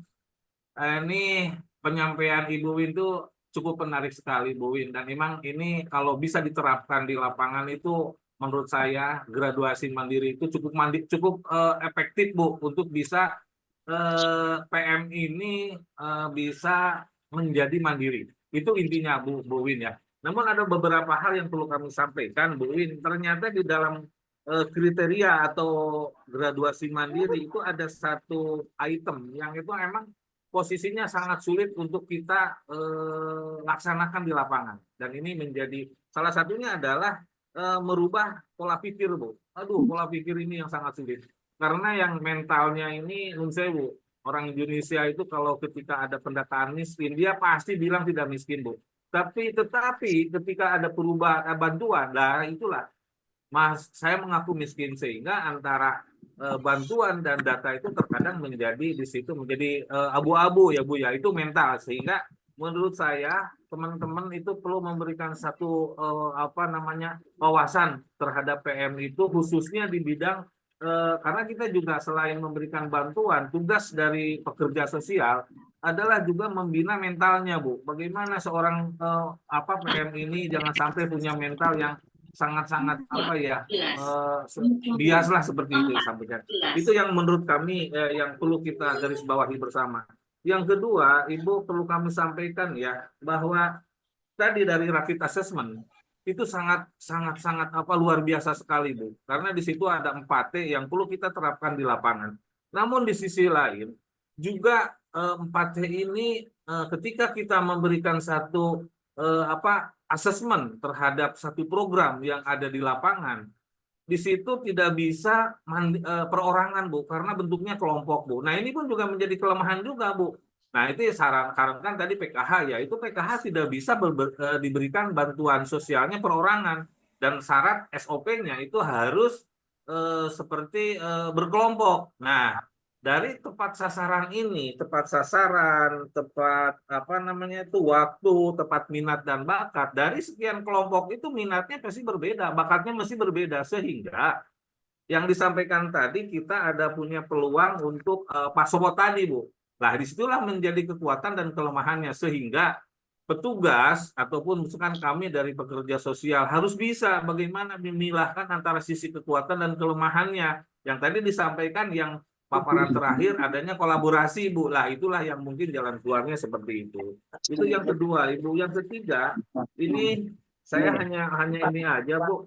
Hanya sedikit apakah perlu nggak adanya evaluasi terhadap bantuan-bantuan yang diberikan kepada warga masyarakat Indonesia yang dikategorikan miskin, namun bantuan ini bisa memberikan secara signifikan menurunkan angka kemiskinan, Bu. Nah, selama ini belum terlihat program apa sih yang bisa memberikan angka kemiskinan yang diberikan oleh pemerintah melalui Departemen Kementerian Sosial, sehingga program pengentasan kemiskinan itu cepat teratasi. Nah, salah satunya juga tadi kita bisa dengan adanya satu grading atau graduasi mandiri, itu pun juga salah satunya seperti itu, mengevaluasi program, mengevaluasi bantuan-bantuan, sehingga kita di lapangan bantuan itu betul-betul bisa menurunkan angka kemiskinan miskin secara ekstrim tadi, Bu. Tadi sampaikan ada berapa, hampir 12.000 ya, Bu. Itulah yang diharapkan seperti itu. Karena juga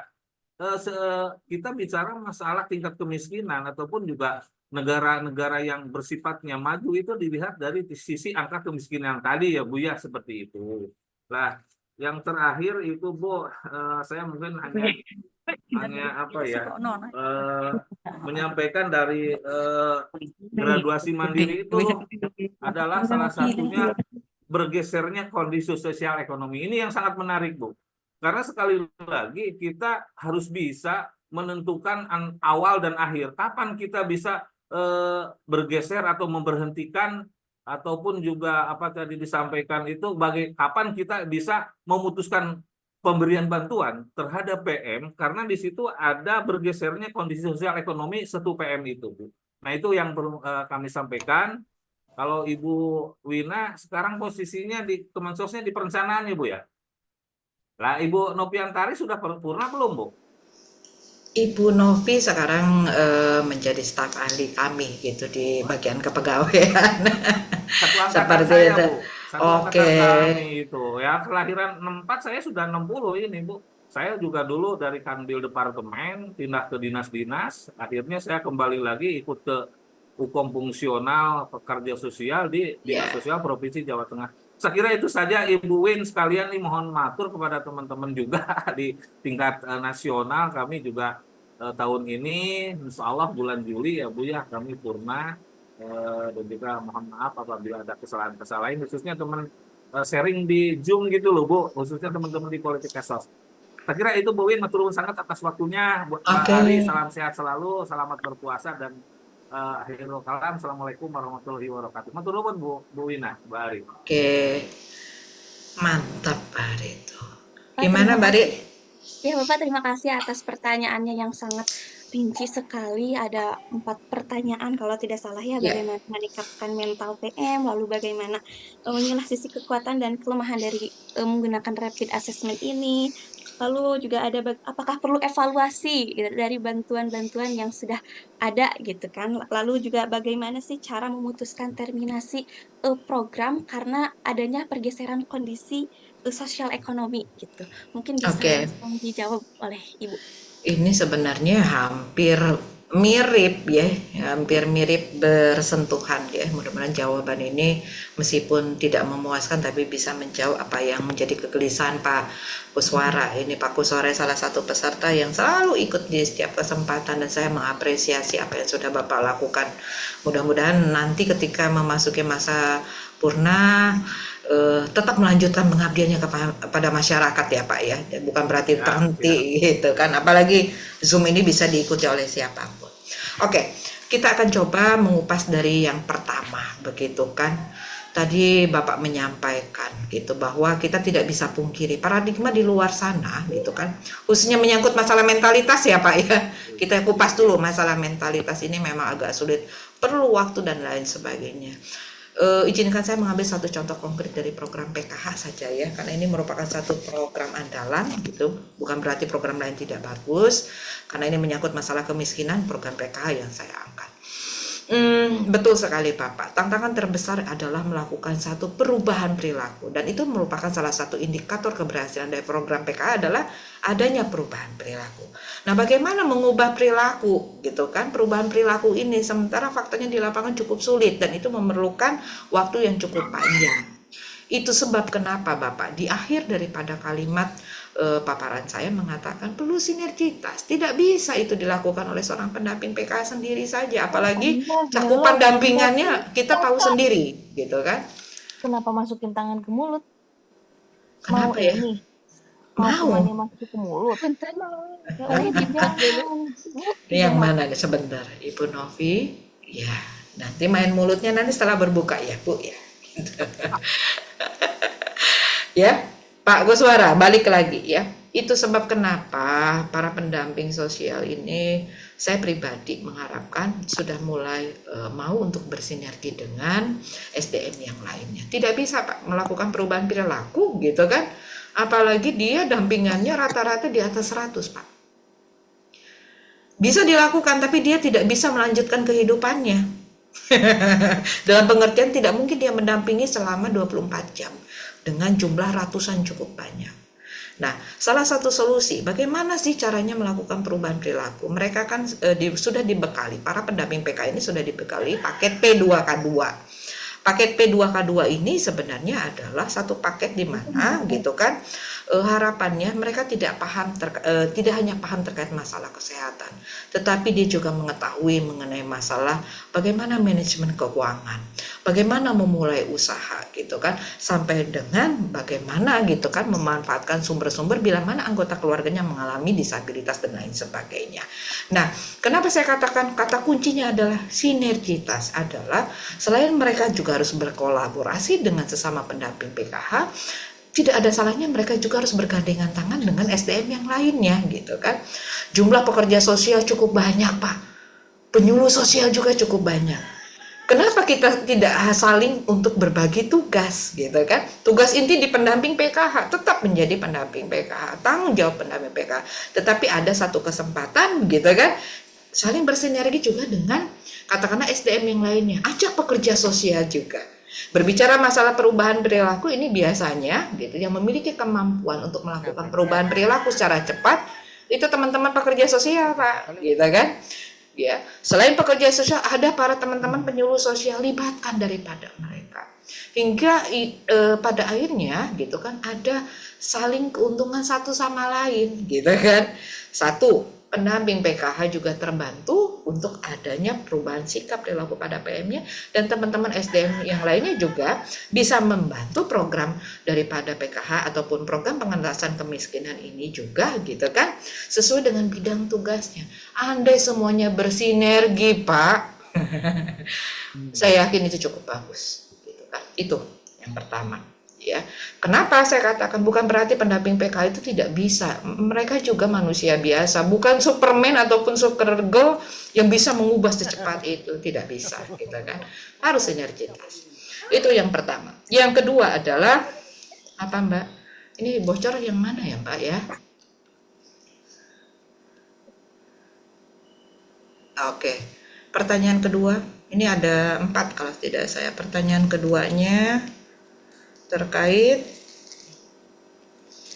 Rapid assessment itu. ya, rapid assessment, apalagi itu Bu, gitu kan? Kalau tidak salah tadi kebetulan dalam anggota tim itu tidak sama, gitu kan? Berbeda-beda. Nah, perlu kejelian. Nah, kejelian dari pendamping PK salah satunya adalah rapid assessment memungkinkan adanya terjadi pengelompokan sesuai bidang dan minat, Pak. Begitu. Saya sepakat tidak bisa minat yang berbeda disatukan dalam satu kegiatan yang sama. Nah, salah satu solusi yang bisa kami tawarkan atau saya tawarkan adalah kita mempunyai database gitu kan. Kalau pendamping pasti punya database ya. Database terkait minat bakat daripada mereka. Kelompokkan mereka berdasarkan kesamaan daripada minat dan bakat itu. Bila mana sudah ada pengklasifikasian berdasarkan minat bakat, potensi dan lain sebagainya, itu juga akan memudahkan daripada kita gitu kan dalam melakukan intervensi. Nah, ketika melakukan intervensi gitu kan, otomatis hal lain juga itu juga akan memudahkan kita untuk menghubungkan dengan sistem sumber yang lain hingga pada akhirnya gitu kan penanganan dalam pengentasan kemiskinan ini juga bisa cepat gitu dilakukan seperti itu. Nah, untuk beberapa kasus itu bisa dilakukan gitu kan, dan itu sebenarnya bisa saja gitu kan diberlakukan untuk semua kelompok, tidak hanya untuk kasus-kasus di program Keluarga Harapan saja. Untuk selanjutnya di ketiga apa Mbak? Takutnya ke Apakah perlu evaluasi Oh untuk jelas Pak. bantuan-bantuan? Oke, evaluasi ya. Bapak sebelum saya hadir di sini gitu kan, sudah 4 hari ini tim bergabung dalam tim Direktorat Perlindungan dan Jaminan Sosial. Kami sedang mendiskusikan, sedang menyusun gitu kan proses daripada pembuatan instrumen untuk mengukur daripada impact semua program. Kita berbicara sekarang sudah impact Pak, gitu kan. Ya. Ada nggak seperti itu? Dan impactnya itu harus bisa terjawabkan, terbuktikan, gitu kan, tervalidasi, gitu kan, secara konkret. Terkait apa yang Bapak sampaikan, selama ini ada nggak sih? Sebenarnya ada Pak, gitu kan.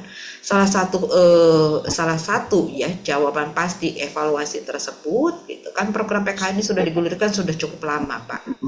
Nah, salah satu usulan, salah satu rekomendasi yang hingga akhirnya menjadi program yang mendongkrak percepatan penanganan kemiskinan di Indonesia adalah masuknya program PENA ini, Pak, gitu kan. Program PENA ini kan baru masuk kurang lebih 2 tahun terakhir ini, gitu kan. Dan ternyata program ini membawa dampak cukup signifikan, gitu kan. Salah satunya tidak hanya, gitu kan, peningkatan daripada keterampilan, tetapi juga yang terpenting adanya perubahan peningkatan, gitu kan, pendapatan keluarga hingga pada akhirnya mereka bisa keluar daripada kondisi sebelumnya. Kalau sudah terjadi peningkatan pendapatan, otomatis cepat atau lambat mereka pun dengan secara sadar mengundurkan daripada kepesertaannya selaku penerima manfaat program PKH. Oke, dan yang terakhir apa Mbak tadi?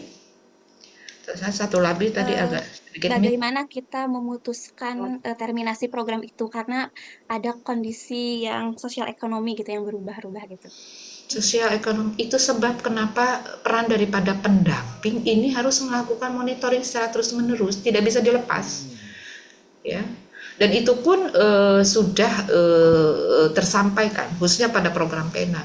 Ketika program PENA ini diberikan, bantuan diberikan gitu kan, baik hard maupun soft maupun hard gitu kan, kita tetap harus melakukan monitoring sampai mereka dipastikan gitu benar-benar bisa dilepas dari program apapun. Pun setelah determinasi Pak. Nah ini anggapan yang harus kita luruskan bersama-sama. Program PENA, ketika program PENA diberlakukan bukan berarti ini putus secara total Pak, tidak. Kita tetap melakukan pemantauan, kita melakukan monitoring, dan kita tetap memberikan layanan. Seperti itu. Tujuannya apa gitu? Tidak mungkin orang berjalan dibiarkan untuk terus berjalan tanpa ada pegangan satupun. Kita tetap dampingi sampai padanya kita lepas pelan-pelan dan dia bisa mandiri secara total. Seperti itu. Nah, mudah-mudahan ini juga bisa menjawab kegelisahan PMBM kita. Ketakutan mereka satu, Pak. Kalau saya keluar dari bansos ini saya gimana? Makannya apa dan bagaimana? Itu selalu menjadi kegelisahan daripada mereka. Gitu kan? Mudah-mudahan daripada informasi ini juga bisa meneduhkan daripada PM-PM yang ada di lapangan bahwa graduasi ini tidak semenakutkan apa yang mereka bayangkan. Pemerintah itu tidak akan pernah juga akan lari daripada kondisi rakyatnya yang memang perlu mendapatkan bantuan. Kenapa saya katakan demikian? Kembali lagi, amanat undang-undang gitu sangat jelas bahwa ya semua rakyat Indonesia itu sepenuhnya dalam gitu kan perlindungan jaminan daripada pemerintah. Ini wujud keberadaan negara hadir seperti itu kurang lebih Bapak. Mudah-mudahan meskipun tidak memuaskan bisa menjawab beberapa poin intinya yang Pak Koswara sampaikan. Demikian Pak Koswara. Matur sangat Ibu. Siap. Saya ingin ketemu langsung, mudah-mudahan kita ada rezeki. Insya Allah, Ibu ke Semarang loh, Bu Lina Semarang. Saya selalu lewat Semarang Bapak, tapi tidak pernah ke Semarang. Tapi mudah-mudahan nanti insya Allah. Oke. Lanjut, siapa lagi? Stan. Oke, selanjutnya kita ke penanya selanjutnya yaitu Iya, dari Bapak Stanley Wildy. Dipersilahkan Bapak. Stanley. Oke. Boleh di Oke. Halo, selamat siang. Selamat siang Bapak. Ya, dengan Stanley Wildy, pendamping PKH Kota Tomohon, Sulawesi Utara. Kedengaran, Mbak? Sangat jelas sekali. Ya, salam sejahtera buat kita semua. Ada beberapa yang ingin mungkin dikoreksi secara itu bersama-sama, baik kita sebagai pendamping PKH atau bahkan teman-teman Peksos lainnya. Seperti tadi sudah disampaikan oleh Mbak Wina berkaitan dengan KPM yang digraduasi mandiri. Nah, tadi dalam berkaitan dengan tadi yang sudah disampaikan tentang yang rapid assessment itu, kalau tadi sudah disampaikan bahwa itu dilaksanakan baik itu observasi bahkan melakukan teknik wawancara kepada PM. Nah, berkaitan dengan observasi kepada PM yang akan digraduasi, apakah pendamping itu ya menggunakan instrumen itu berdasarkan seperti kriteria kemiskinan, misalkan berkaitan dengan sanitasi lingkungan, kemudian keadaan tempat tinggal dari PM, kemudian akses kesehatan, bahkan itu akses pendidikan anak. Kemudian yang kedua, berkaitan dengan graduasi itu ada 5 poin tadi kalau yang saya catat tadi, itu berkaitan dengan ada kekuatan, kelemahan, kemudian potensi dan sumber dan jejaring. Nah, bagaimana kita menghadapi KPM yang ingin graduasi tapi dia kategori atau ya masuk dalam komponen kesejahteraan sosial untuk kategori lansia dan disabilitas. Kalau dilihat kan bahwa graduasi ini bukan serta-merta pemerintah memberikan program, contohnya yang sekarang ini adalah PENA. Nah, bagaimana kalau misalkan diperhadapkan dengan KPM atau penerima manfaat untuk kelompok lansia dan disabilitas? Bagaimana untuk menggali misalkan kekuatan, kemudian potensi diri yang ada dalam diri dari PM tersebut. Mungkin hanya 2 itu. Terima kasih. Oke. Baik, terima kasih Bapak Stanley atas pertanyaannya. Ada 2 pertanyaan ya berkaitan Iya. dengan observasi ketika rapid assessment, apakah pendamping itu menggunakan instrumen sesuai kriteria. Lalu yang kedua itu terkait dengan 5 poin graduasi tadi, apakah bagaimana jika KPM-nya itu kategorinya itu lansia atau disabilitas. Oke, siap, tertangkap dengan jelas. Oke, Shalom Mas Stanley dari Tomohon ya. Iya, Bu. Mas Stanley, boleh saya bertanya? Sekarang posisi sebagai pendamping PKH? Iya, pendamping Oke. PKH. Boleh saya bertanya dulu ke Mas Stanley? Kok saya nanya, kok balik nanya? Nggak apa-apa, kita saling mengingatkan. Iya. Mas Stanley sudah berapa lama menjadi pendamping PKH? Sudah 10 tahun, Bu. 10 tahun. Pastinya akan bisa menjawab dengan mudah daripada pertanyaan sederhana saya sebelum saya menjawab. Boleh saya bertanya, tujuan dari program PKH itu apa, Pak? Mas? Ya, kalau secara gambaran besar itu bagaimana kita sebagai pendamping itu bisa membantu keluarga penerima manfaat atau penerima manfaat itu untuk bisa keluar dari yang namanya kemiskinan. Oke, salah satu yang harus kita dorong hingga dia keluar daripada kata miskin adanya peningkatan kesejahteraan. Setuju nggak dulu ini? Ya, setuju. Setuju ya, harus ada peningkatan sebelum dan sesudah. Sudah.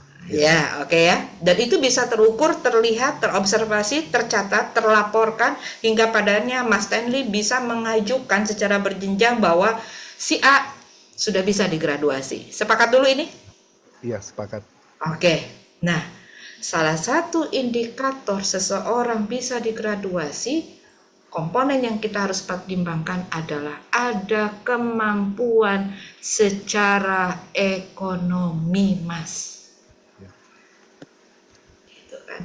Nah, kalau ada peningkatan secara ekonomi adalah apa? Maka tugas kita selaku pendamping PKH adalah bagaimana membantu mereka adanya peningkatan pendapatan keluarga.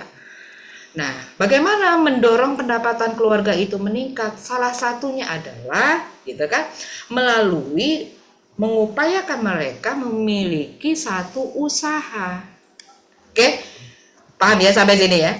Nah, untuk memiliki usaha ini, pastinya Mas Stanley kan nggak mungkin mengajarkan mereka terkait bagaimana membuat A, B, C, gitu kan? Nggak mungkin, gitu kan? Karena Mas Stanley harus mendampingi sekian ratus orang dampingannya.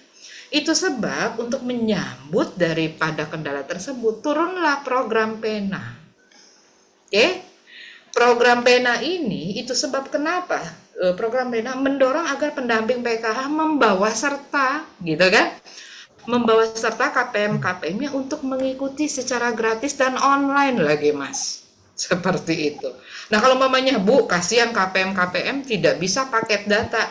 Tugas pendamping PKH bisa melakukan recording melalui channel YouTube.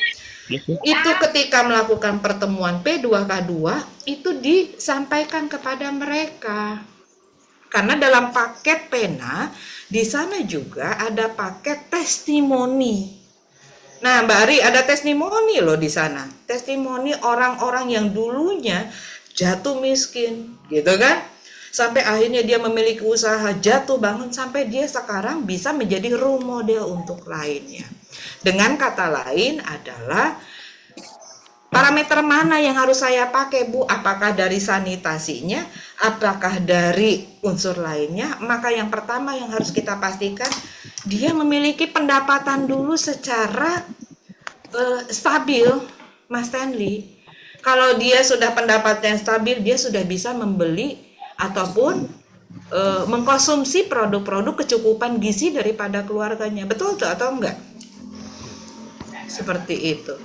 Lah bagaimana katakanlah memiliki sanitasi yang sehat? Untuk memiliki sanitasi yang sehat otomatis kan itu memerlukan katakanlah biaya, gitu kan? Tidak mungkin juga menggantungkan kepada siapapun.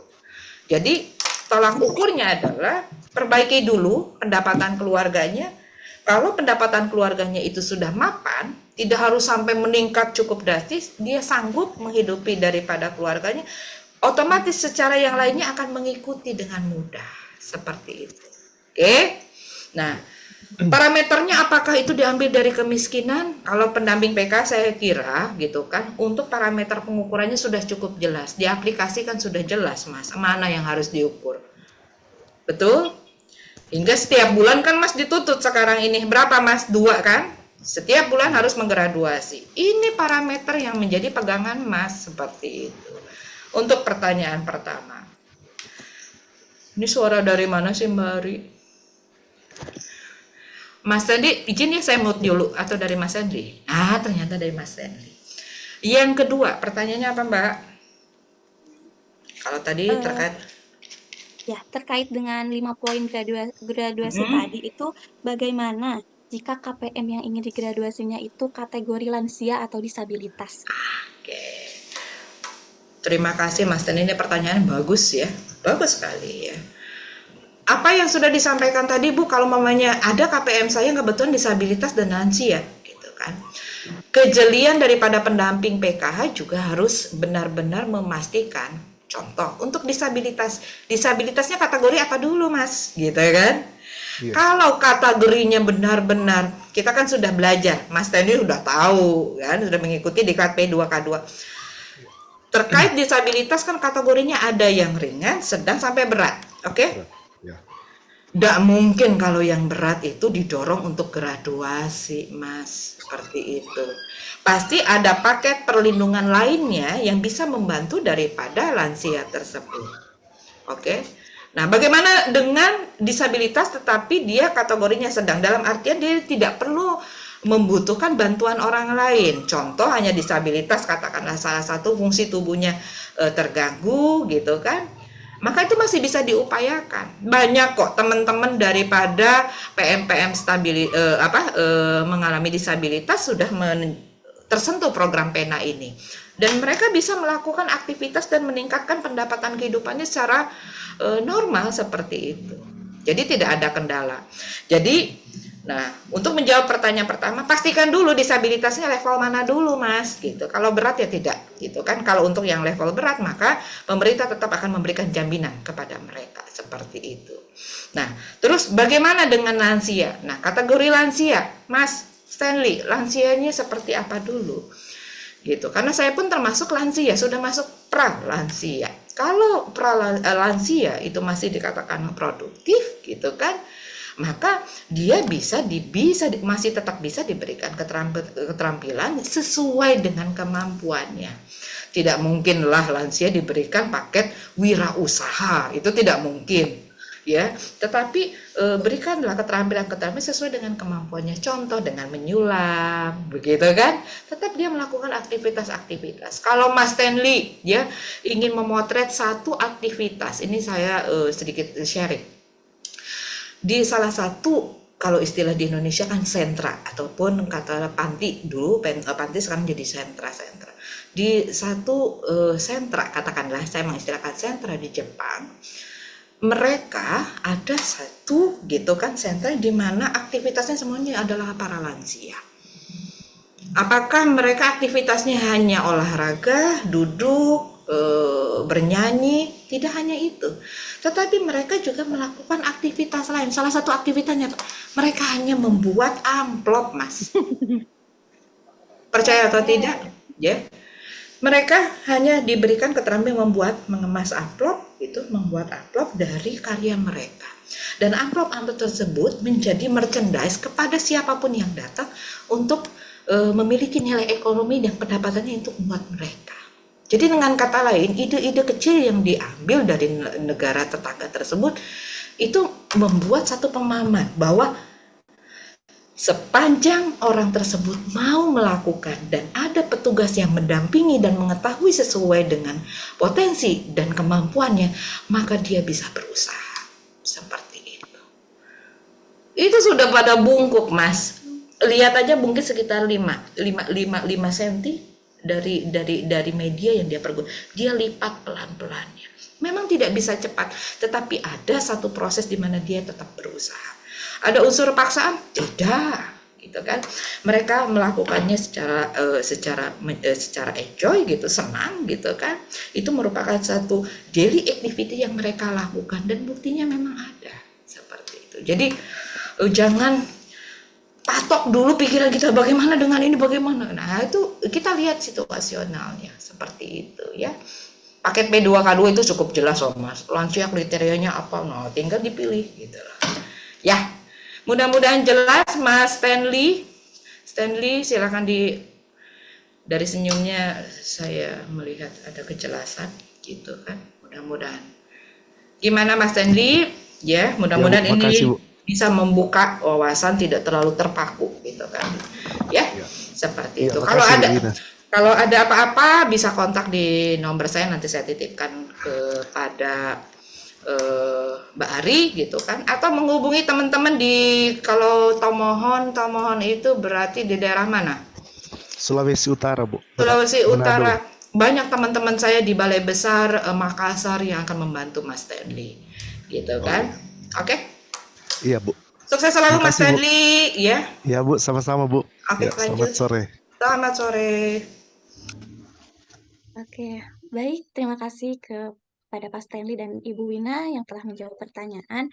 Ibu mohon maaf karena ini kita keterbatasan waktu, sudah habis kebetulan, tapi masih ada satu orang lagi yang raise hand gitu. Apakah Ibu berkenan gitu? Berkenan lah, sangat berkenan. Meiska Alaska, iya, Baik, satu-satunya wanita. Ya, baik kepada Ibu Meiske dipersilakan. Meiske, oke. Unmute dulu, Mbak Meis.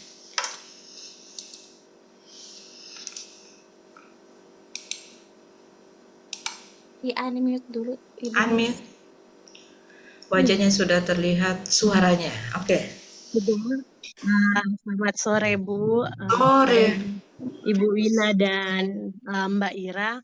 Jadi saya mau berbagi pengalaman ini. Boleh. Kemarin kan saya sudah mencoba mengunjungi salah satu KPM saya yang sudah dari sebulan lalu itu, sebelum sekitar Januari lah. Saya sudah melihat dia sudah membuat usaha jual makanan masak. Kalau di sini biasanya itu jual sepaket begitu, Dang.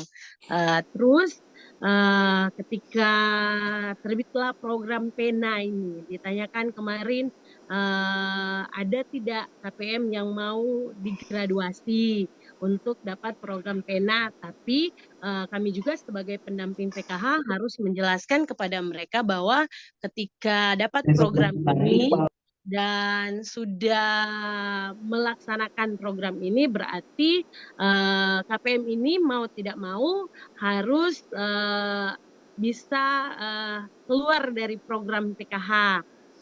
Nah, kemarin itu saya berkunjung ke tempatnya sambil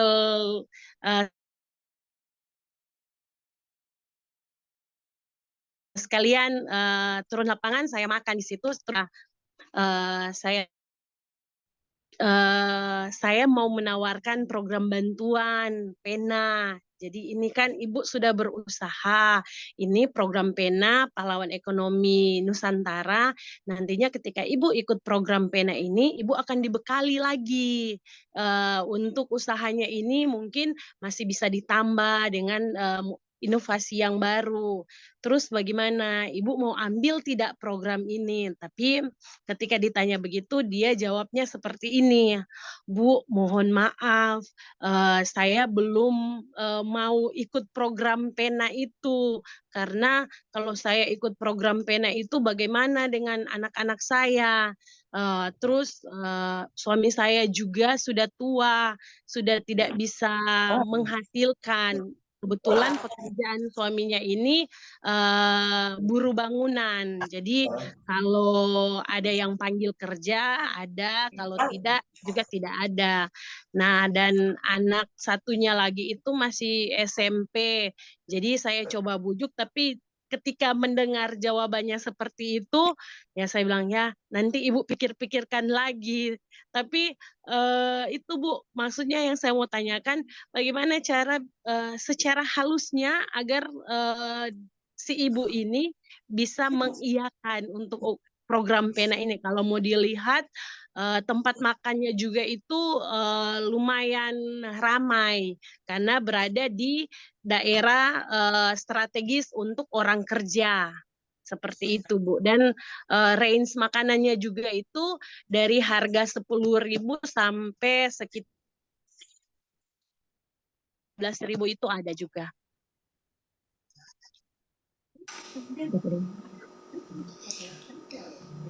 Oke.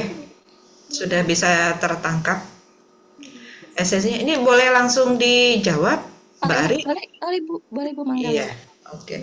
Ngomong-ngomong Mbak Meiske, dari mana? Oh ya, maaf, astaga. Iya, langsung saja berondong pertanyaan. Nama saya Meiske Saking semangat Lantaka, itu. pendamping PKH dari Kota Bitung. Bitung. Oke, salam kenal ya Mbak Mes. Kita berbagi pengalaman ya. Iya. Ya, yang pertama saya mengapresiasi buat Mbak Mes ya yang sudah melakukan proses pendampingan sampai saat ini begitu. Kendala-kendala yang dialami oleh Mbak Mes gitu kan. Ini tidak hanya jadi permasalahan Mbak Mes. Banyak pendamping yang juga sering sharing dengan saya, berdiskusi melalui WA gitu kan terkait masalah-masalah seperti ini. Nah, Mbak, kenapa saya sampaikan perlu dilakukan rapid assessment? Rapid assessment ini tidak hanya sekedar kita melihat gitu kan, mengobservasi gitu kan, hingga kita mendapatkan informasi, tetapi ada gitu kan proses pencatatan yang dilakukan. Nah, oke, clear dulu ya ini. Proses pencatatan ini tidak hanya mengukur daripada itu. salah satu komponennya, dan saya yakin ini menjadi salah satu tugas dan tanggung jawab pendamping PKH di dalam paket P2K2. Ini saya membahas P2K2 nih, gitu kan.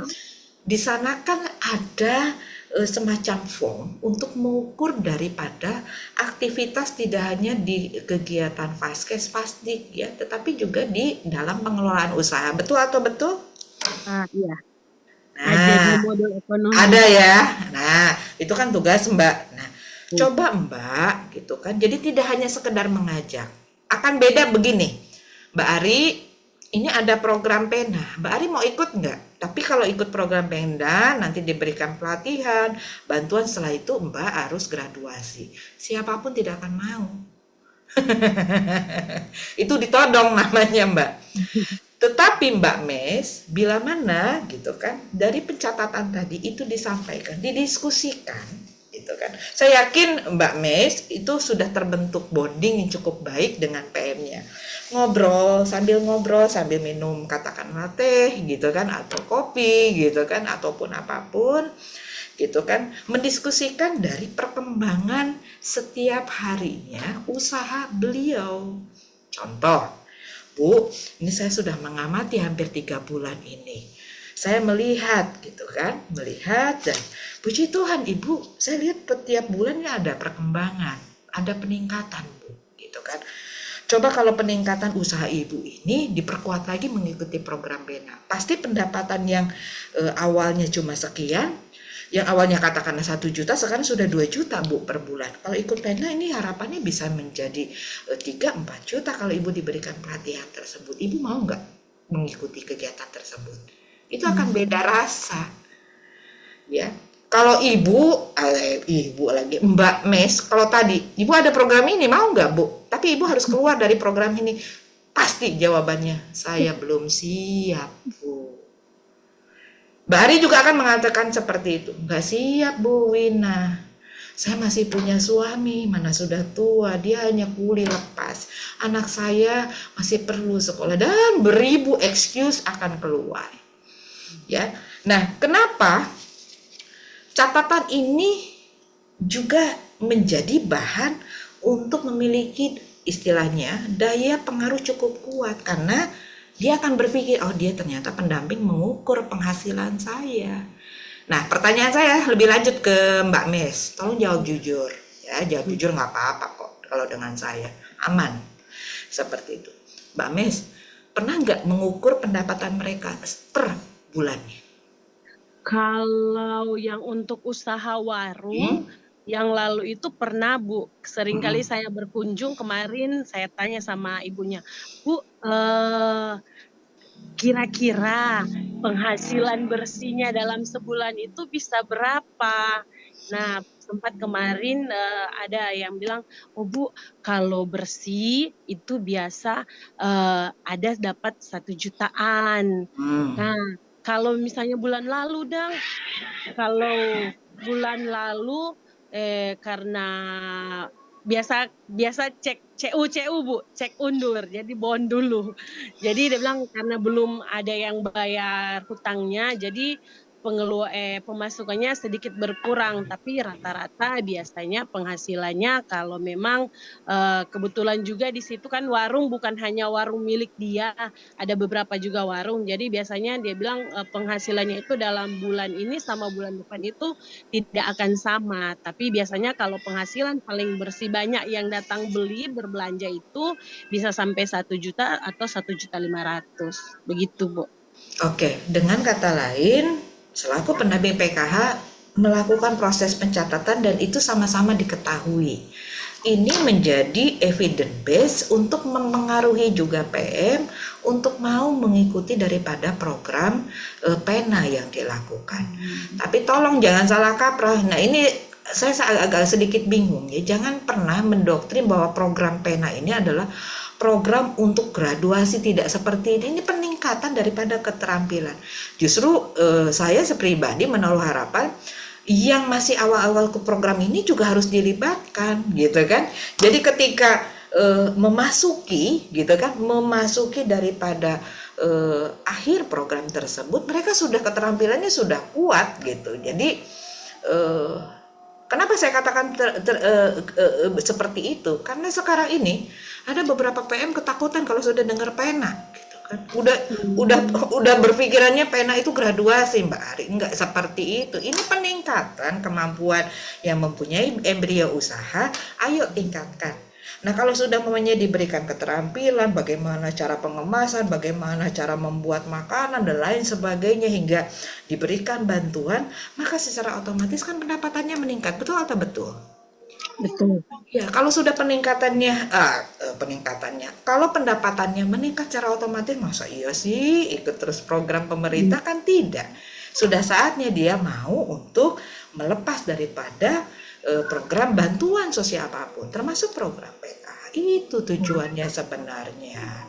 Jadi jangan ditodong langsung, Mbak. Kalau ditodong langsung pasti akan menolak. Ya, itu sebab ya teman-teman pendamping kan diberikan keterampilan pendampingan itu kan tidak hanya sekedar datang gitu kan, melihat bagaimana Bu, nggak hanya sebatas itu. Ciptakan satu hubungan baik dengan mereka. Bisa jadi ada ketakutan dalam dirinya yang harus kita jawab, gitu kan. Gitu kan. Saya yakin di balik alasan tersebut sebenarnya ada alasan lain yang belum terkuak dan itu harus digali. Kenapa? Gitu. Ibu takut. Ibu setelah ini memang akan dilepas begitu saja kan, tidak, Bu. Masih ada saya orang sini, Bu. Saya pastikan Ibu tak akan terus didampingi, gitu kan. Tapi kan saya begini, tapi kan saya begitu. Yang namanya ya melepaskan orang pada satu zona yang aman memang agak sulit. Tetapi ini tantangan yang harus dilakukan oleh seorang pendamping PKH, Mbak, mau tidak mau begitu. Ini bukan berbicara masalah tega tidak tega, apalagi tadi penghasilan sudah 1 juta secara rutin tiap bulan, gitu kan. Itu baru satu jenis, gitu kan. Nah, itu sudah ditanyakan belum ke tetangga kanan kirinya, gitu kan. Betul, 1 juta.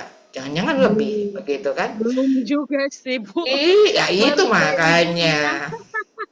Kalau ibunya pasti akan mengatakan 1 juta saja, Bu. Pasti berbicara di bawah UMK karena biar tidak digraduasi. Coba tanya sekelilingnya. Saya yakin kalau berjualan makanan pasti berjualan juga makanan kecil, berjualan juga minuman. Itu dihitung. Iya. Tidak mungkin. Nah, itulah kejelian pendamping PKH untuk melihat. Cukup dengan duduk kita bisa memperhatikan, dicatat, gitu kan.